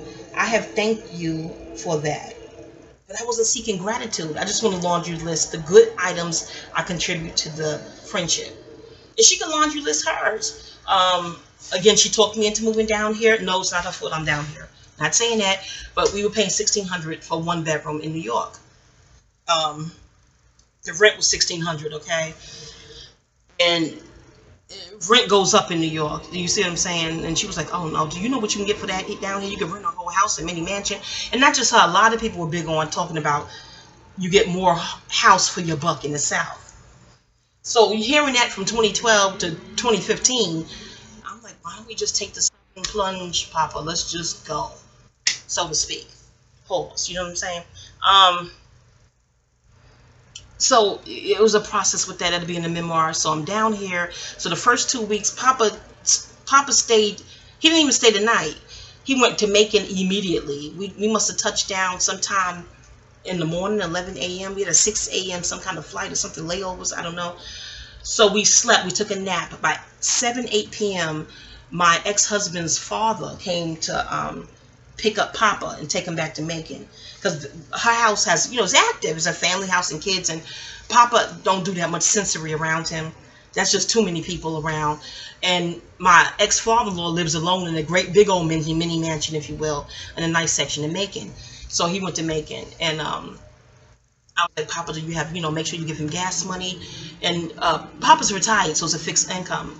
He was like, well, I don't get my my check until a couple of days from now. And da-da-da-da. I was like, oh, no. Because, I like to give the gas money when you drove me to here, there. I want to give it to you immediately. So she did do something nice. She did offer to loan Papa $40 to give to, I was about to say his name, my ex-father-in-law, for, gas contribution on the way to Macon. That's like an hour and 40-something minutes and whatnot. And I was like, girl, he get his check soon. We will pay you back immediately. Because we didn't have any liquid cash, It was quite the struggle, the transition. Moving is traumatic in and of itself, all right? Then you have some cash, you want to stop somewhere. I don't know, but, I just don't want you going to Macon with nothing but whatever's on the debit card, and whatever that was at the time. But she had the cash, and she just gave it to him. We didn't ask her. And Papa's pride, he damn sure didn't ask. And he was hesitant to take it. I said, Papa's fine. And she was like, it's fine. So she was very sweet. So that was very nice. And I said, don't worry. He get his drop soon. And he will MoneyGram me the fiat. And I'll pay it right back to you. And I did. And I used to give her gas money, taking me to look for apartments and things of that nature. I mean, one point I gave her $20 in gas. And we didn't go that many miles. But I just felt so good, to have this help looking for a place down here. When you merge from state to state, you do need some sort of help when you touch down. And yeah, always gave gas money, which to this day I still give gas money. We run the errands or whatever have you. And if I don't have it then, I'll follow up and give it to you when I do have it and double up. You know what I'm saying? I didn't come in empty-handed. My brother picked us up from the airport. We stopped to get something to eat, and we got him something. And I was like, well, what does I was about to say her name. What does your woman like? And he was, oh, you gonna get her something? Or what? My brother's a Virgo. Oh, word? Yes. You don't go in a woman's house empty-handed. I want to get her flowers. Is there, a supermarket that sells flowers? You just don't go in a lady's house the first time empty-handed. It's just tacky. But I'm talking to my brother, not y'all listening. I'm sure y'all know that. This is class. But in any event, so just to put a good point in there. But after 2 weeks, I had to get out of it because, she and my brother got into a fight. Not physical fight. It'd be in a memoir. Oh, it'd be in a memoir. And not the disc. The names have changed to protect the privacy of private citizens, but it's my life. It's my experiences. It's not your business in the street. I actually experienced this, witnessed it. You know what I mean? Oh wait. So back to 11:24 p.m. That reply after I said it's more in the email. Take care. Oh yeah, I have thanked you for that. However, the people you linked me to for knowledge, I didn't take face value to. So she's saying whatever she learned from them, she didn't take it on face value, or she took it on face value. I'm not sure if she typed that how she meant it for it to mean. I didn't take face value to. I ended up doing my own research. But you're doing your own research inspired by what? By whom? Had you not met me or met them, how would you even have that impulse to research there? Who do you know in your world that talks like this? Who do you know in your household, or in, you say you don't have friends, the one Sagittarius, does she talk like this? And you say you don't like to hang around her because there's always kid stuff, which is cool if, you have small kids and things of that nature. She's into her child, the Sag. But, but in any event, your own research is inspired by what you learned from us. It's no diss, it's just honest mathematics. Where would you get this from? I don't know. I guess what you meant to know, and maybe you would bump into it, someone down the road. I have no idea. But from that spiritual reading I got recently, I know stealing information, I can't believe that he said that. I'm like, wow. Or just taking what you learned and put it out like you learned it on your own. No man is an island. We all learn from somewhere. I always big up my teachers, always. In other videos, check, yes, I have Mama I, the New York teachers, yes, Sister Almira. I've always big up my teachers. In other videos, you will hear me saying their names. In my books, yes, big them up. Like Debbie Allen bigged up Catherine Durham, who's back. She's crawled across to get to where she is in her dance profession. Just never mind. Everybody is not. Everybody just don't think paying homage. Never mind. Anyway, so doing my own research and paying for my own spiritual advisors. Yeah, but how would you even know to go that route? Who steered you in that route? And I'm definitely not speaking from ego. Well, we're all allowed to self-assess. We're all allowed to self-assess. So she don't think she's speaking from ego. She has a right to self-assess. That wouldn't be my assessment, but again, she can speak about herself. We all can. I'm self-assessing too. Okay, from ego. I'm just tired of the back and forth when I have an issue. When do we have back and forth? I just severed ties. I separate myself and go on and mind my business and move on. How do we come to speak again? I know you, Jane, and John, and Jane Q, listener. Like, well, how do y'all re-speak again? I have no idea. I don't. But it just seems civil and sane, and we get back into friendly mode, and then there's a glitch. Which glitch? I'm going to get to the glitch. The tired of back and forth, but when have we went back and forth? Unless she's talking about the separations, and then we speak again. But I'm thinking she means back and forth as far as arguments, because we've never had a back and forth argument. I'm going to get to how things soured in a minute. Hold on.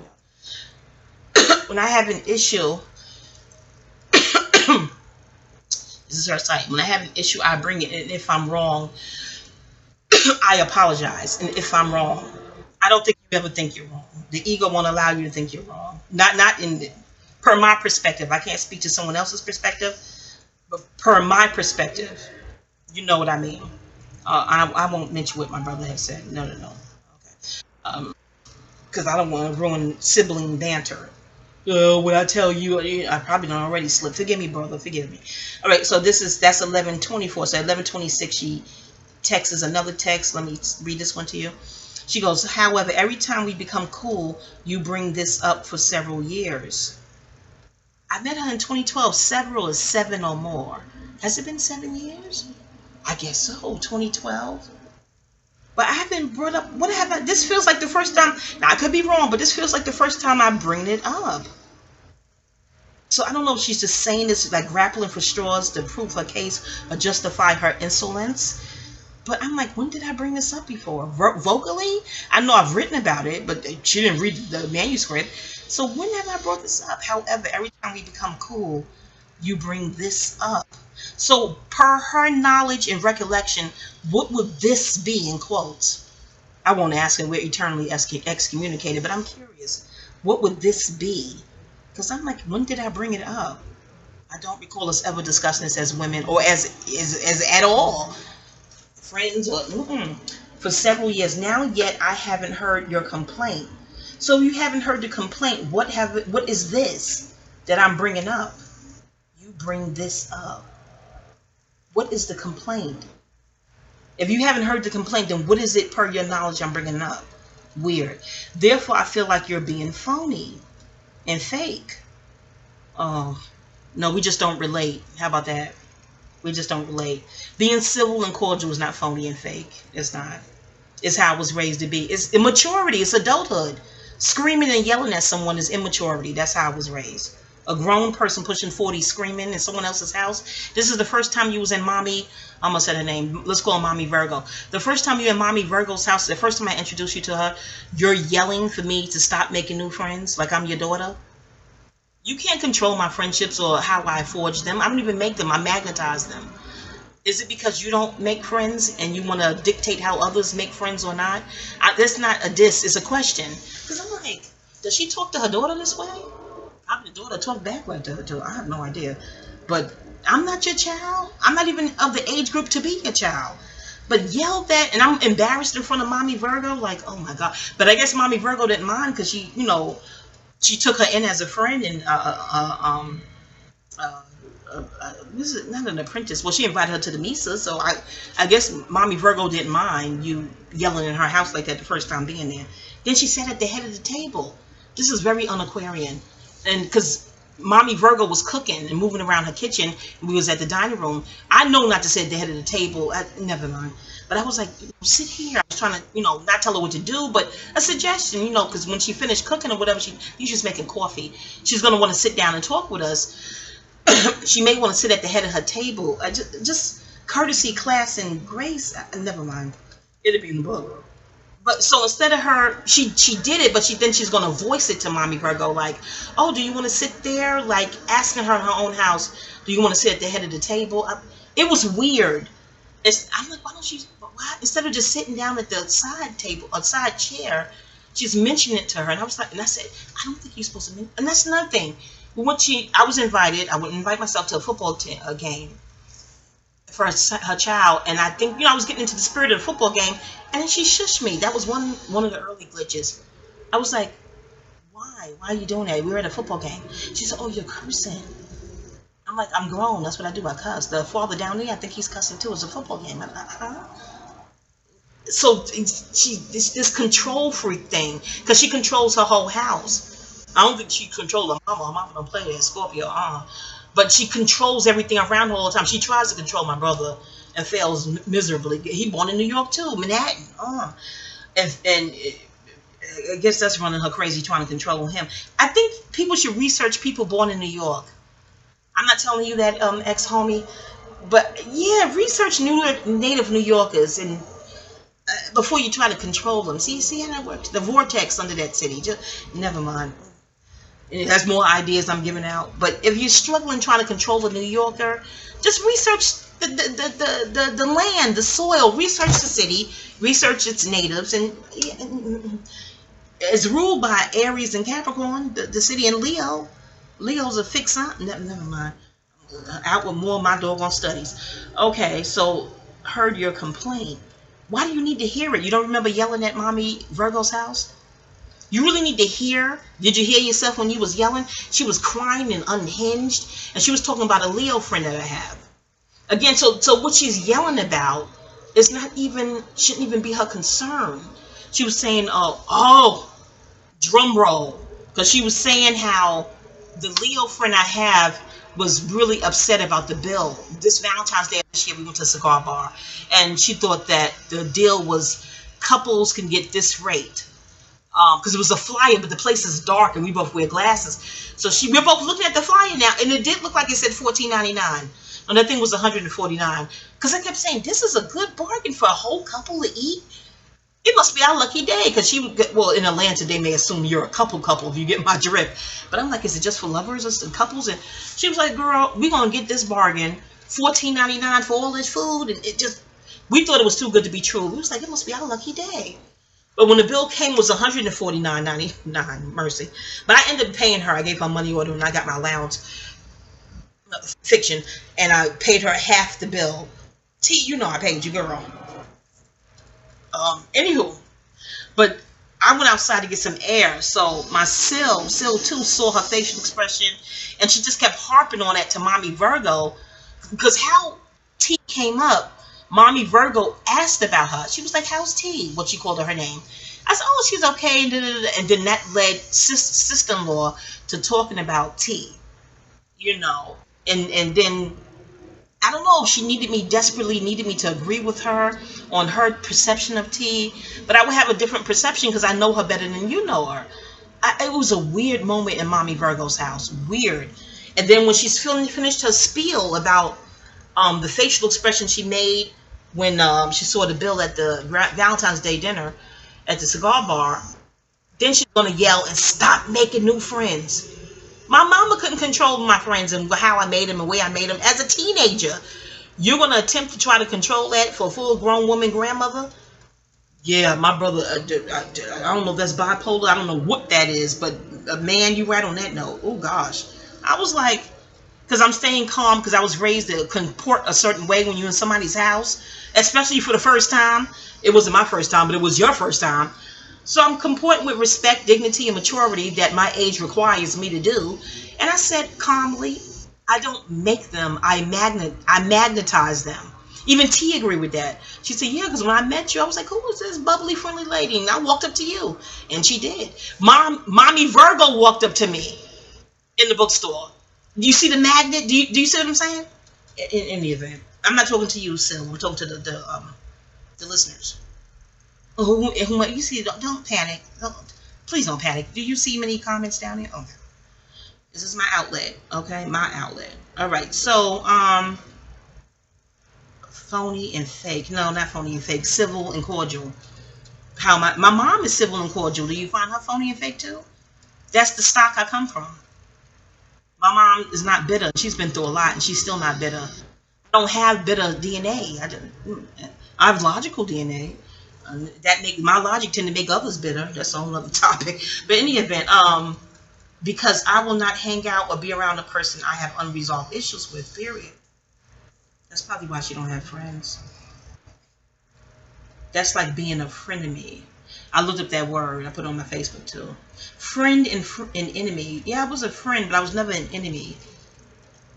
Yeah, no. You have unresolved issues with my brother. That's nothing. When we touched down in 2015, I couldn't have been in her house no more than 2 hours, and I asked her if I could use her bathroom through the master bathroom. Someone was in the regular bathroom, and I asked her. She said sure, and I went through her bedroom to use the master suite bathroom. Before I can get to the bathroom, now I still got to pee. I'm like thinking she couldn't tell me this when I got out the bathroom, because I'm just standing there, and she was like, "I hate your sister and I hate your brother," out of nowhere, and I was like, and you don't want to be disrespect, even though that was weird. To wildly warp ego. And I think she and I did discuss that, because I was like, that was weird, girl. Because I don't think we're allowed to have our emotions and hate whomever, but I don't think I was an appropriate audience for that. I was just in your house no more than 2 or 3 hours. I didn't even make it to the bathroom yet. I hate your brother. Not even hi, but we did say hi early on, in the living room and things of that nature. I gave her her gifts for letting me stay there. And again, Papa did not spend the night. He left. I was about to say my ex-husband's father's name. He left soon as he got there that evening, like 7, 8 evening. So Papa was there just some hours. We took a nap on an air mattress, just in a new town. And she left me at the library. Oh God, this has got to be another video. That was another major glitch, but that was my fault. I'm woman enough to say that was my fault. But still, as a woman, but my little sister, my younger sister rather, she in her 30s, she a woman now. She made me see it differently. She was like, Mommy isn't that way, so we're not that way. I said, DNA is real, y'all. Look up what DNA is. I was looking for the apartment. I was on the internet at the library, and of course, they take me there. My brother would take me there before work, and she would pick me up. And the agreement was for her to pick me up at 6 p.m. I'll never forget it. She got there at 5:42 because I looked at the time clock, the time on the computer screen at the lower right-hand corner. And I was like, oh, I thought we said 6. Because I'm still in the motion of looking for an apartment. There's a time thing, it's time sensitive that I find this apartment. Oh, child, y'all. But in the event, She was like, no, no, no, I got to pick you up now because I got to go pick up my son from, I think, football practice. I said, oh, can you pick him up first and then come back for me? Because the library closed at 9 p.m. She was like, no, I'm not coming this way. And his school is not that far from the library in their town. And I'm thinking, don't you have to pass this way coming from the school? Because I guess you can go different ways. But I remember us passing the library, passing that block of the library coming from his school once. If I remember correctly, you know what I know, I'm from New York. I'm just in town I'm just in this area a couple of weeks. And she was like, no, no, I don't have to pass this area coming from the school. And then I was like, oh, geez, Louise. Oh gosh, I'm still looking. Wow. My heavens. Okay, if you can't pick me up after his practice, this place closed at 9. Can you come back at 9? And I don't know if she nodded yes. I don't know. It felt like she nodded yes. She didn't look too plumb happy, no. But I remember saying that the $5, it was something with $5. It's $5 to see a game. Either you had practice or a game. And I remember saying the $5 I gave you, just put that in the gas tank or something like that. Something with $5. I said the $5 I gave you, put in the gas tank and, you know, just come back at 9. I'm thinking I'm just being regular, conversational, you know, sisterly, friendly. I don't know. I didn't know in that moment something shifted in her and she was perturbed. I don't know. You know, the library closed at 9 and no, she didn't come back at 9. I was orphaned outside the library like, oh, she's coming back. Is she coming? Now, my brother, man, tried to show me how to walk, but this is woods. It's south. It's woods. He tried to show me in the daytime how to walk from the library back to the house. About because it's hills and foliage and woods and in the daytime it looked pretty easy with the route he showed me. I knew once I saw Burger King I could pretty much find it from there. But at night I got disassociated spatial reasoning. I just was like, I don't think I'm doing this as he showed me. I said, let me just call. I called. It went to her voicemail. I called her cell phone twice. Went to voicemail. I called the house phone. That went to, and the house got a lot of people in it. No one picked up. I think that went to a voicemail of sorts. I said, interesting, because when you call the house phone, your phone number shows up on the TV screen with their cable. That's how it works. So I'm like, I know they see the 914 area code, but alrighty then, alrighty. So I called my brother, because he worked nights. I called him at the job, and he was like, what's up? I'm like, I think I'm stranded at the library, but I'm walking, but I'm getting lost. I don't think I'm doing this right. I should see lights and see Burger King and Sonic's. Once you see that, I know how to go from there. I'm just seeing more darkness in woods, and I'm a city girl. I don't think this is good. He said, no one came to pick you up? I said, no. I called. No one picked up the phone. And he said, hold on. No. Let me call you back. So he said, just try to find lights. Walk towards lights. So I'm walking towards the lights, and I saw a precinct.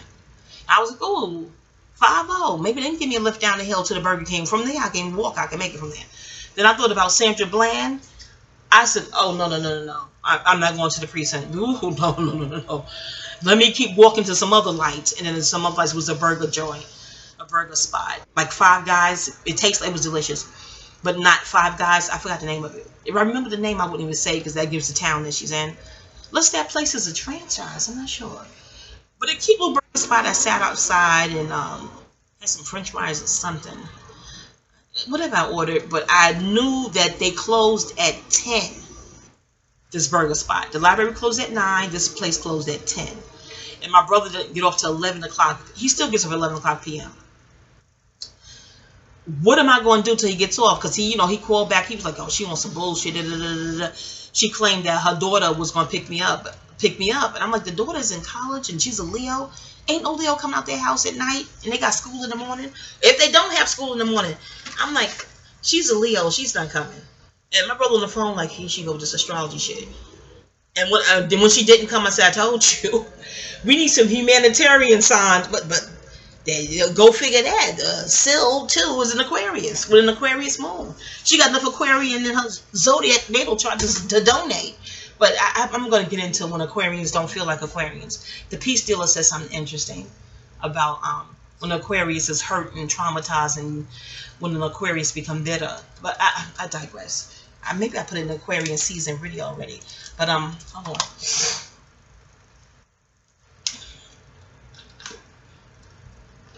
on. I'm parched aside from the ice cream I had. Let me get some more water, y'all. So they closed at 10, so I spoke to the manager and I explained what happened and things of that nature. And he was like, wow, stranded at the library. That sounds like a movie or a book. I said, don't tell me that. I'm a writer. I probably soon thereafter I wrote Sisterly Relations outlining that situation. And my brother man was like, just try to hang out there. I'll come get you as soon as I get off of work. You know, of course, I'm texting him the address of the burger joint and things of that nature. He was like, I know where it is. You know, we ate there before.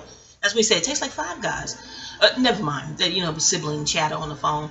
He was like, I can't believe, because he would call back, like, you know, I almost said the daughter's name. Did so-and-so get there? I said, no, she's not coming. She's a Leo.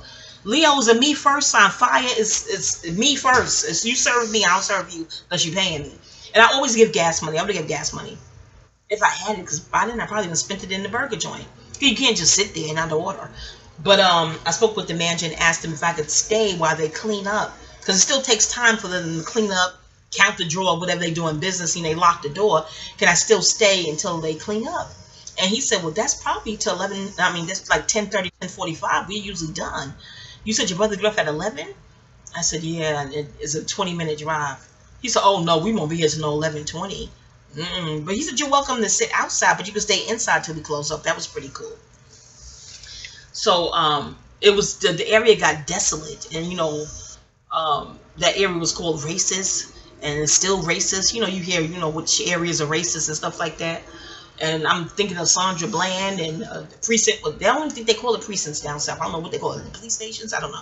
That was just up the block. And I'm like, oh, God, what if they're getting off of duty? And I'm sitting outside of a burger joint with brown skin and brown.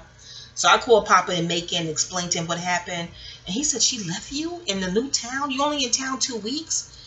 I said, well, the way my brother broke it down, it makes sense. When somebody's doing you a favor and they're coming to get you, you on their clock. No matter if you agreed to 6 p.m. and they get there 5:42, it doesn't matter. If they're doing you a solid, no matter if you pay $5 for gas money, it doesn't matter. If they're doing you a solid, you're on their clock. So Papa said, oh, when you put it that way, that makes sense. But he was like, but still, you're a woman. Another woman left you in a dark new town where there's woods and racist people. I'm sure the people at the library said that area was racist. I'm sure she may be aware that the area is racist. You know, I'm paraphrasing, but he was on the phone like, no, we're going to find a cab company that accept credit cards over the phone. Just hold tight. So he found me, you know, thank you, Papa, Superman. He found a cab company that took his credit card over the phone, and he came to the burger spot and took me to her house. And it was, I don't know, $6 or $7. But, you know, it was, and that was a great car ride. I told the story to the cab driver, Caucasian man, and he was like, but even if she was angry, you don't get over the anger after by 9. Now, this is a Caucasian male. They're ruled by Aries. Aries rules the Caucasian race, and it rules males in the ego. He's saying by hours later, you're not over your anger? Wow, who leaves a person in a new town alone in the dark? I said, I guess she did. And I was telling him about astrology, and I said, this is so un-Aquarian, too. Aquarian is a humanitarian. So that was a major glitch. That was there's nothing she could say I did that could top that. Nothing. And then karma, but she claims it's not karma because she claims this happened before August 2015. I'm like, it did? Because it felt like she told me the story in Macon. I lived in Macon in 2016.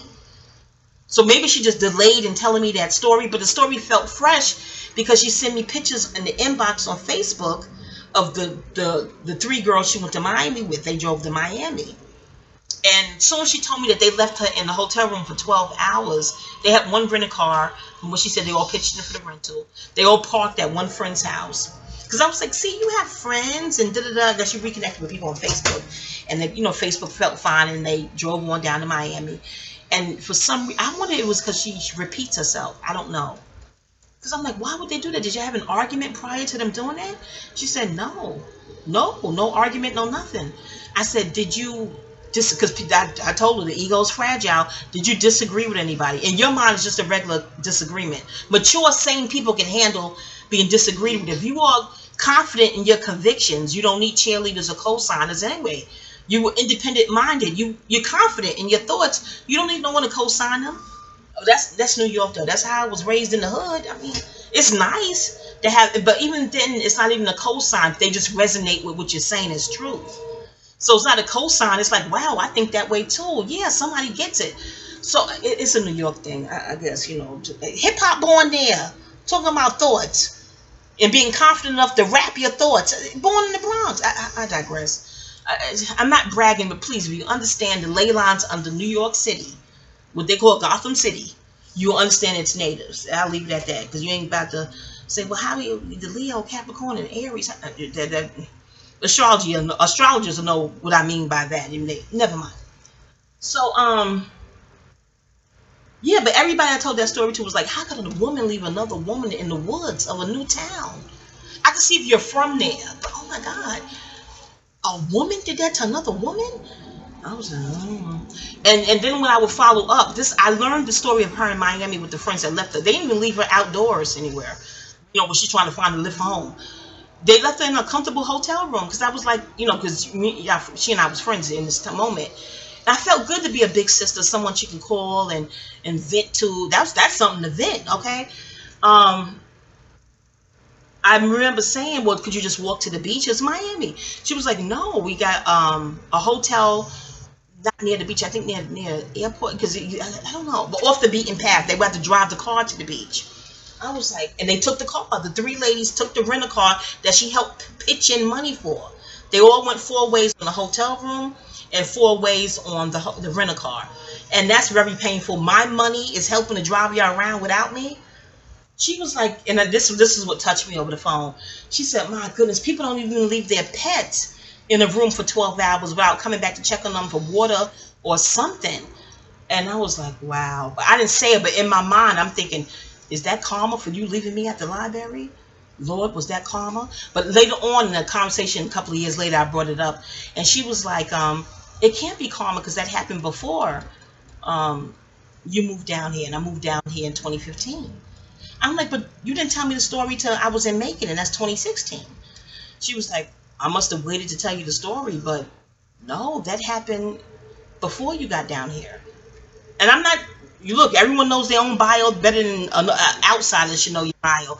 But I'm like, I would have to go in my inbox and find the picture she showed me in Miami, because I wanted the signs. I remember one was a Virgo, the other a Libra. No, was it Aries? Don't quote me. I think she was there with a Virgo, Libra, and Aries, those 3 ladies. And I wanted to, you know, see the pictures and, you know, get the birthday, just to do the math. I'm a reader. That's what I do. And so she inboxed me the pictures of them in Miami, I guess when things were okay, and their birthdays. I would have to go find that, because that's timestamp. Facebook timestamps that. That will have the date of that vacation, and I will let you know if that's after August 2015 in the later video. I'm going to go, that's going to be a project. I'm going to go look for that. Now watch if she hears that she went and deleted it. I don't know, y'all. I don't know. Is that possible? Probably. I don't know. But yeah, that timestamp would tell me. Because I'm like, well, why would she wait till 2016 to tell me that? Very strange. Because we were sharing our life's bio on the phone from 2012 to 2015 before I got here. So why leave out that little tidbit? And we're going over friends, and I'm telling her how my former friendships dissolved. And so we're on the topic of friendship taboo, because I'm telling Aquarius rules friendship. But it's likened to working at a fast food restaurant. I gave her this analogy. You know, people work at a fast food restaurant, but after a while, they don't even eat the food anymore. Like Scorpions could be celibate with no problem. They root sex. Like, it's that same thing. Like, I work here. I don't want to eat that shit no more. So with Aquarians, if you know Aquarians would have issues with friends, that's it. Aquarians can do the friendship with yourself. You're your own best friends, okay? All right, now, I still say that was some sort of karma for leaving another woman at a doggone library at night in the woods in the South. And she ain't there but a week and a half in town. Oh, Lord. Whew. Anywho, I knew it was time to get to Macon and back to Papa. But that was a major glitch. And again, like my brother said, had you left when she came and got you, then you wouldn't have been stranded at the library. I said, man, you're absolutely right. I got to get dressed, y'all. What time is the clock saying? 10:17. I still think he'll be a little tardy, but let me just, because he don't have any patience. So there was a glitch right there. The friendship turned the corner. And it's not a friend of me. An enemy wronged you. I haven't wronged you. No, having an opinion about how you wronged me is not wronging you. That's like people who say, oh, that's reverse racism. No, it's not. Because racism comes out of a field of hate, too. Hate frequency. People who talk about racism and the horrors of it, that's not reverse racism. People who try to steer clear and be repelled by racists, that's not reverse racism. That's intelligence. If somebody wronged you once, they're liable to do it again. You are supposed to be cautious. And I think that's what the frequency changed from me in the friendship. Although I was still cordial and still giving information, still sharing knowledge, it was still an air of cautiousness, as well it should be. As well it should be. Okay, then the next one, 11:26, 11:27, she wrote, so at this point, I'm dead in the friendship. I'm over it. I concur. Likewise, like I told you on the phone, we was on the phone with DeLeo, my homeboy. Likewise, I concur. It was one of life support. I'm thinking an honest discussion and maturity. A mature discussion will get the friendship out of, out of the respirator. The friendship could resurrect and be a mature connection. I guess not. She's the one with the attitude like I wronged her. So I typed back to that in 11:32 p.m. same day, July 18th. I text, my bringing up what I brought to the friendship wasn't to fish for additional gratitude or apologies. For the record, I just know that when things come to an end in this context, a person's faults are the only thing that's voiced. Hold on, I gotta hit the screen. Usually, I just wanted. A person's faults are the only thing that's voiced. Usually, I just wanted to also note. I put not, but note. Typing with a thumb pass. The positives I brought to this friendship. Oh, you got it. This is scrolly, y'all. The positives I brought to this friendship. Oh, I didn't realize we were going back and forth. I put in quotes. I didn't. Because as far as I know, we never discussed it. And I was trying to broach a womanly discussion to let the friendship mature and get off respirator. But I guess not, y'all. This feels like the first time I broached this with you. Pardon any redundancy herein. In case I broached it before. Pardon any redundancy, I'm saying. I just thought it mature to finally take my grievances directly to the source. Because until then, I would speak about it with different family members, my brother Man, Papa Bear, and then my new friend T, friends I got in New York, acquaintances in New York. Like, what do you make of that? Spiritual mentors in New York. And they was like, because, they seen the natal chart, and they look into the cards, they like, leave that. And the card that used to come up for her a lot was the Queen of Pentacles in reverse. A lot, that card would come up for her. And I'm thinking that's just like losing money or something, because the Pentacles in reverse. When they told me the meaning, other meanings of that card, I said, oh, shit. Oh, and the facial expressions they would make when that card would come out. I'm like, oh my, really? Okay, I went to Zodiac Lounge. So this is not just people I know who you may say, oh, they're favoring you, is biased, is partial. No, a plum stranger at Zodiac Lounge. That Queen of Pentacles in reverse came up for her. And I didn't even inquire about it. It just came up. She'd be like, well, who's this person? And the reader's described. And I said, oh, that's my brother Man's woman. Okay, let me finish the text here. All right, 11:34 p.m. I conclude. No, not conclude yet. I follow up with, nah, I wasn't being fake nor phony. I am naturally friendly. I was being me, trying to forgive and forget. It didn't pan out smoothly, I see. The next one, 11:40 p.m. same day. And it's easy to dead in quotes. It's easy to dead a thing that carries little to no fair life and balance in it in the first place. I tried to revive it via friendliness and shared knowledge. I am naturally cordial. It's in my DNA. And she knows my mom. She knows that's natural. My mom is naturally friendly. And she carried me for 9 months. That's just in me. But others who aren't organically that way, or who haven't evolved that way, may confuse it with phony. Because if they can't think of life, not just in my situation here, in this situation rather, people who don't relate to something like, oh, it's fake. Like people saying fake woke. I'm like, okay, well then what qualifies it to be fake? If you're not woke yourself, how do you know what's real? How do you discern from real and fake woke? Well, tell me, like Janet Jackson said in Scream, the song, if you say I'm broad, then you have to Prove your... Yeah, if you tell me I'm wrong, then you have to prove you're right. You don't have to. I'm just quoting the song. Yeah, we're selling our souls. I care about mine. Yeah, yeah. If you're saying I'm wrong, then how are you right in this context? And articulate it honestly. All right. But others who aren't organically that way, or who haven't evolved that way, may confuse it with phony. That is so true. If a person can't relate, it's phony to them. And I really do not recall bringing this up for years. Call from 917-818-666. Hello? Hello. Did I wake you up this morning? No, greetings. How you doing? I'm moving slow, doing the video like a fool. When you have things on your chest, you got to get it off your chest. My brother's coming soon, and you know he has no patience. He's trying to beat traffic. I have to really... Not worried. But that's one thing me and him is, I ain't got too much patience. Because I would have been learning the computer and everything. You know, I have patience, like the phone and everything, but I just think my patience ain't good. I know, but he's patient. He's... No, he texted me, we're coming, but I have to get ready. Matter of fact, I have to get off the phone. I have to get ready. He doesn't have patience with waiting. He has patience with computers. That's part of his generation. But waiting for me to come outside, which, you know what, if you don't see me, that means he pulled off. It's fine. I'm not going to stress myself out. I'm just not. But I have to really get through this and get out there and get ready. If you don't see me, either he came with his woman or he just left because he was impatient.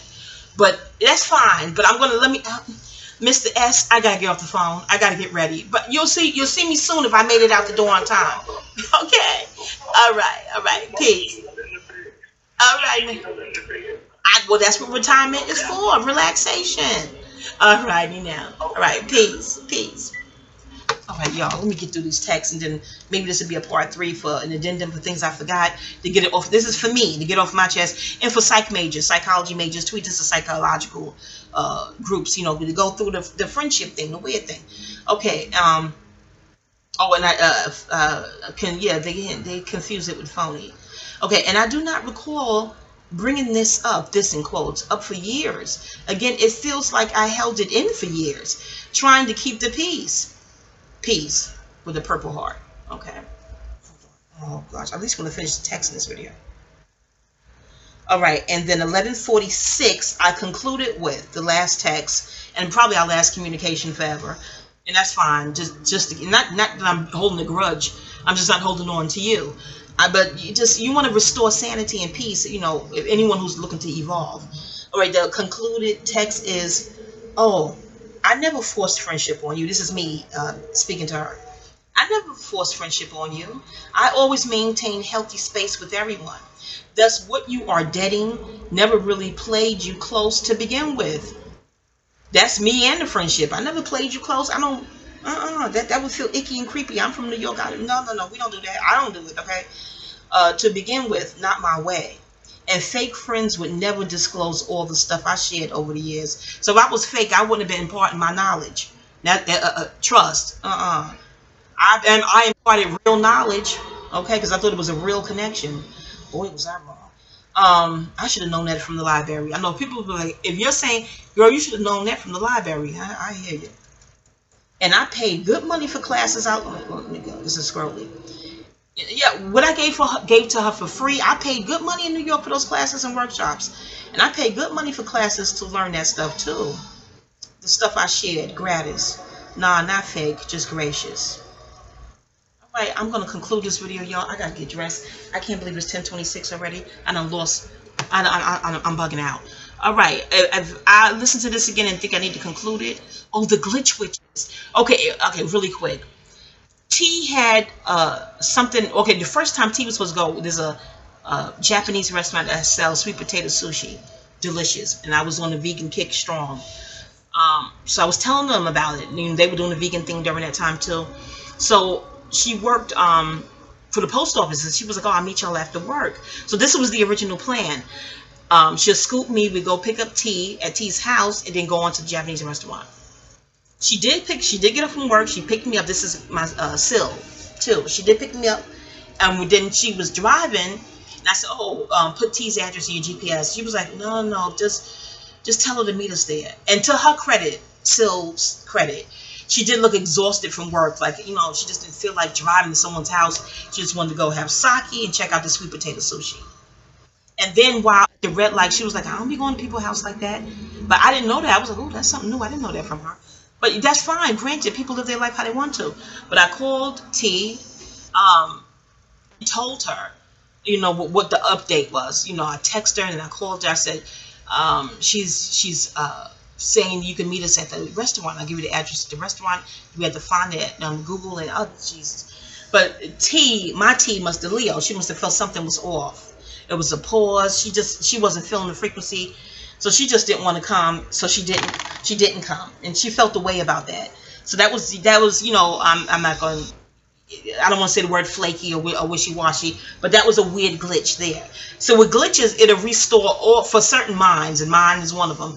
It'll restore all the bad things that happen in the connection, the friendship, or whatever the relationship is. It'll become cumulative.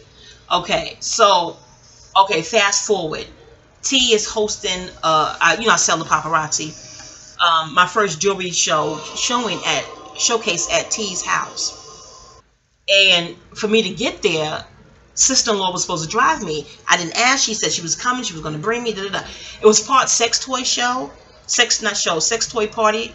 T was doing that, my Leo friend, and I was in the back, in the whole separate room now, to show the paparazzi jewelry, because all ladies come to these parties and or refreshments, like a real ladies party, really really cool. But I don't drive. I don't have wheels right now. So that was the plan. And don't you know, we spoke. This is where it gets really creepy. The morning of the jewelry show party, me and sister-in-law spoke twice. I didn't call her. She called me twice. I don't think I was calling to harass and harangue. She called me twice to tell me something about Immortal Technique. He DM'd her about, you know, a question I asked him, and that via her DMs, she was telling me what he said. So we spoke twice, and she could have told me in the morning that she was not going to go to, I was about to say my T to Leo's house. Twice, and we had healthy gal pal conversations. You didn't know by morning you wasn't going to go that afternoon. The party was supposed to start at 4 p.m. in the afternoon. So by 3:30, nothing, no text. So I text her and just nothing. It was very weird. In the 11th hour, listen, we're all grown. You're allowed to change your mind in the 11th hour. I've done it, but I will text an update as a common courtesy and to appear sane. I don't even just think it's courtesy. You seem sane when you text an update. Oh, I can't make it. Da da da da. And even if it's the 11th hour, you did text. I'm reaching out to her to see what's going on.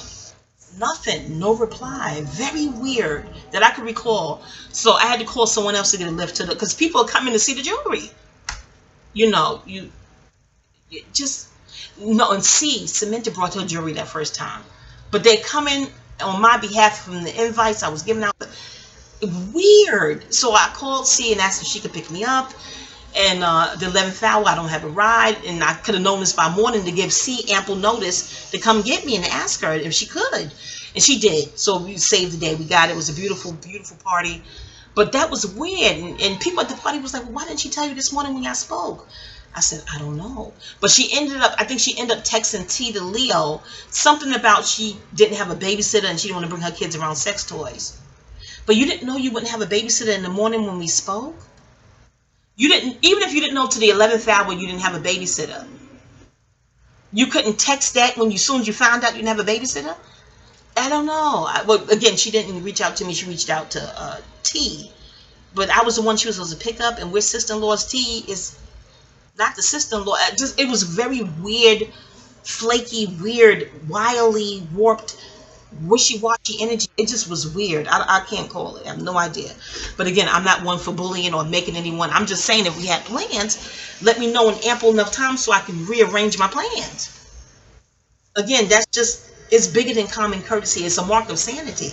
Per the psychology classes I sat in, you know what I mean? Unless it's a dire emergency and you just can't. But if you're home and you have your cell phone and a house phone, there's multiple phones in the house to text someone. I don't know, weird. So that was that. And then the latest thing that brought about this, with me wanting to just clear the air with unresolved issues and things of that nature, we were supposed to go to an open house. Something else I taught her with that. I'm just a fool for sharing my knowledge where I think it's a real sisterhood. Foolish. First it was Thursday, and then she did call and say, no, the lady called and said Saturday. I was like, oh, okay, what time to be ready? And 12 noon was to see it. She said, so be ready at 11:30 a.m. I said, okay. So again, I'm big mama obese, and there's lupus issues, there's all sorts of issues, and I get hot, and I don't want to sit in clothes. So I hadn't heard from her all morning, and I'm just like, weird. I don't know. So I text her, nothing, no reply. I called the house phone, no one picked up. It just weird and weird. So later on, like much later on, or if not the next day, we finally did speak. She was inquiring about something else, probably with dog lordism. Don't quote me. But then I asked about the open house, and she was like, "Oh, I didn't have my car," and which is fine. Things happen. But I'm like, you didn't text me? You couldn't text me? Oh, I couldn't find my phone at the time, and the house phone went missing, and something like just weird flakiness. What felt like flakiness to me. I'm like, that's strange. So I hung up, and I'm like, and then everything else that she's done to me came rushing back, it's cumulative. It all comes rushing back, and I'm like, I think we should talk. We should talk. But I wanted to email it, because you can email. I'm a writer. I just said that. I'm going to keep saying as much as I want to. First Amendment. In writing, you can get all your thoughts out uninterrupted. To have a sit-down talk, and it's where you screamed in Mommy Virgo's house, I don't know if you're mature enough for a grown woman chat. But, if you feel like your intellect or logic is being challenged, not just you, I'm not calling you fragile ego per se, but all fragile egos take issue if you want to have a mature dialogue about unresolved issues in the connection. This is my psychology class. This is what I've learned. And you're like, well, wait, I'm not attacking you. I'm thinking this is a mature discourse, but they're guarded, they're on defense. But honey, not only can a friendship not grow in that space, the individual themselves can't psychologically grow because they're stunted. They're on defense when no one's being attacking. But again, if their goal is to get you to bend to their will and agree with everything that they say, they're not looking to have a mature discourse. Because you can agree to disagree in a mature discourse. You don't even have to agree in a mature discourse. Their aim is to get you to agree with them. And that's not, high school is bullying, it's warped. And I'm not going to do it. And my email intention was not seeking an apology. Again, it was just to lay the cards on the table. I even told her about the cards and bought her first deck, and I don't know. She said that deck went missing. Someone else is supposed to buy your first deck. If you're in spiritual study schools, you learn that. But she still could buy her own from here around, because technically someone else still bought her first deck. I thought that was odd. She said, like that man said in the bookstore, how you just lose decks. I'm like, that's odd. It just was, I don't know. I still think it's somewhere at the surface in her home. I know spirit didn't come and take the deck. I have no idea. You got me. But again, I brought that up not to throw up anything in her face, but just to laundry list the good contributions I did bring to this union. Because if I don't list them, no one will. You already know. Maybe my brother will, if he's aware of it. He's not into the metaphysics or anything like that. Especially to see that as a gift to give. But I got to go, y'all, because he'll be outside in 2 shakes of lamb's ass. I know she in that passenger seat or following. I ain't going. Okay? Alrighty then. Right, peace.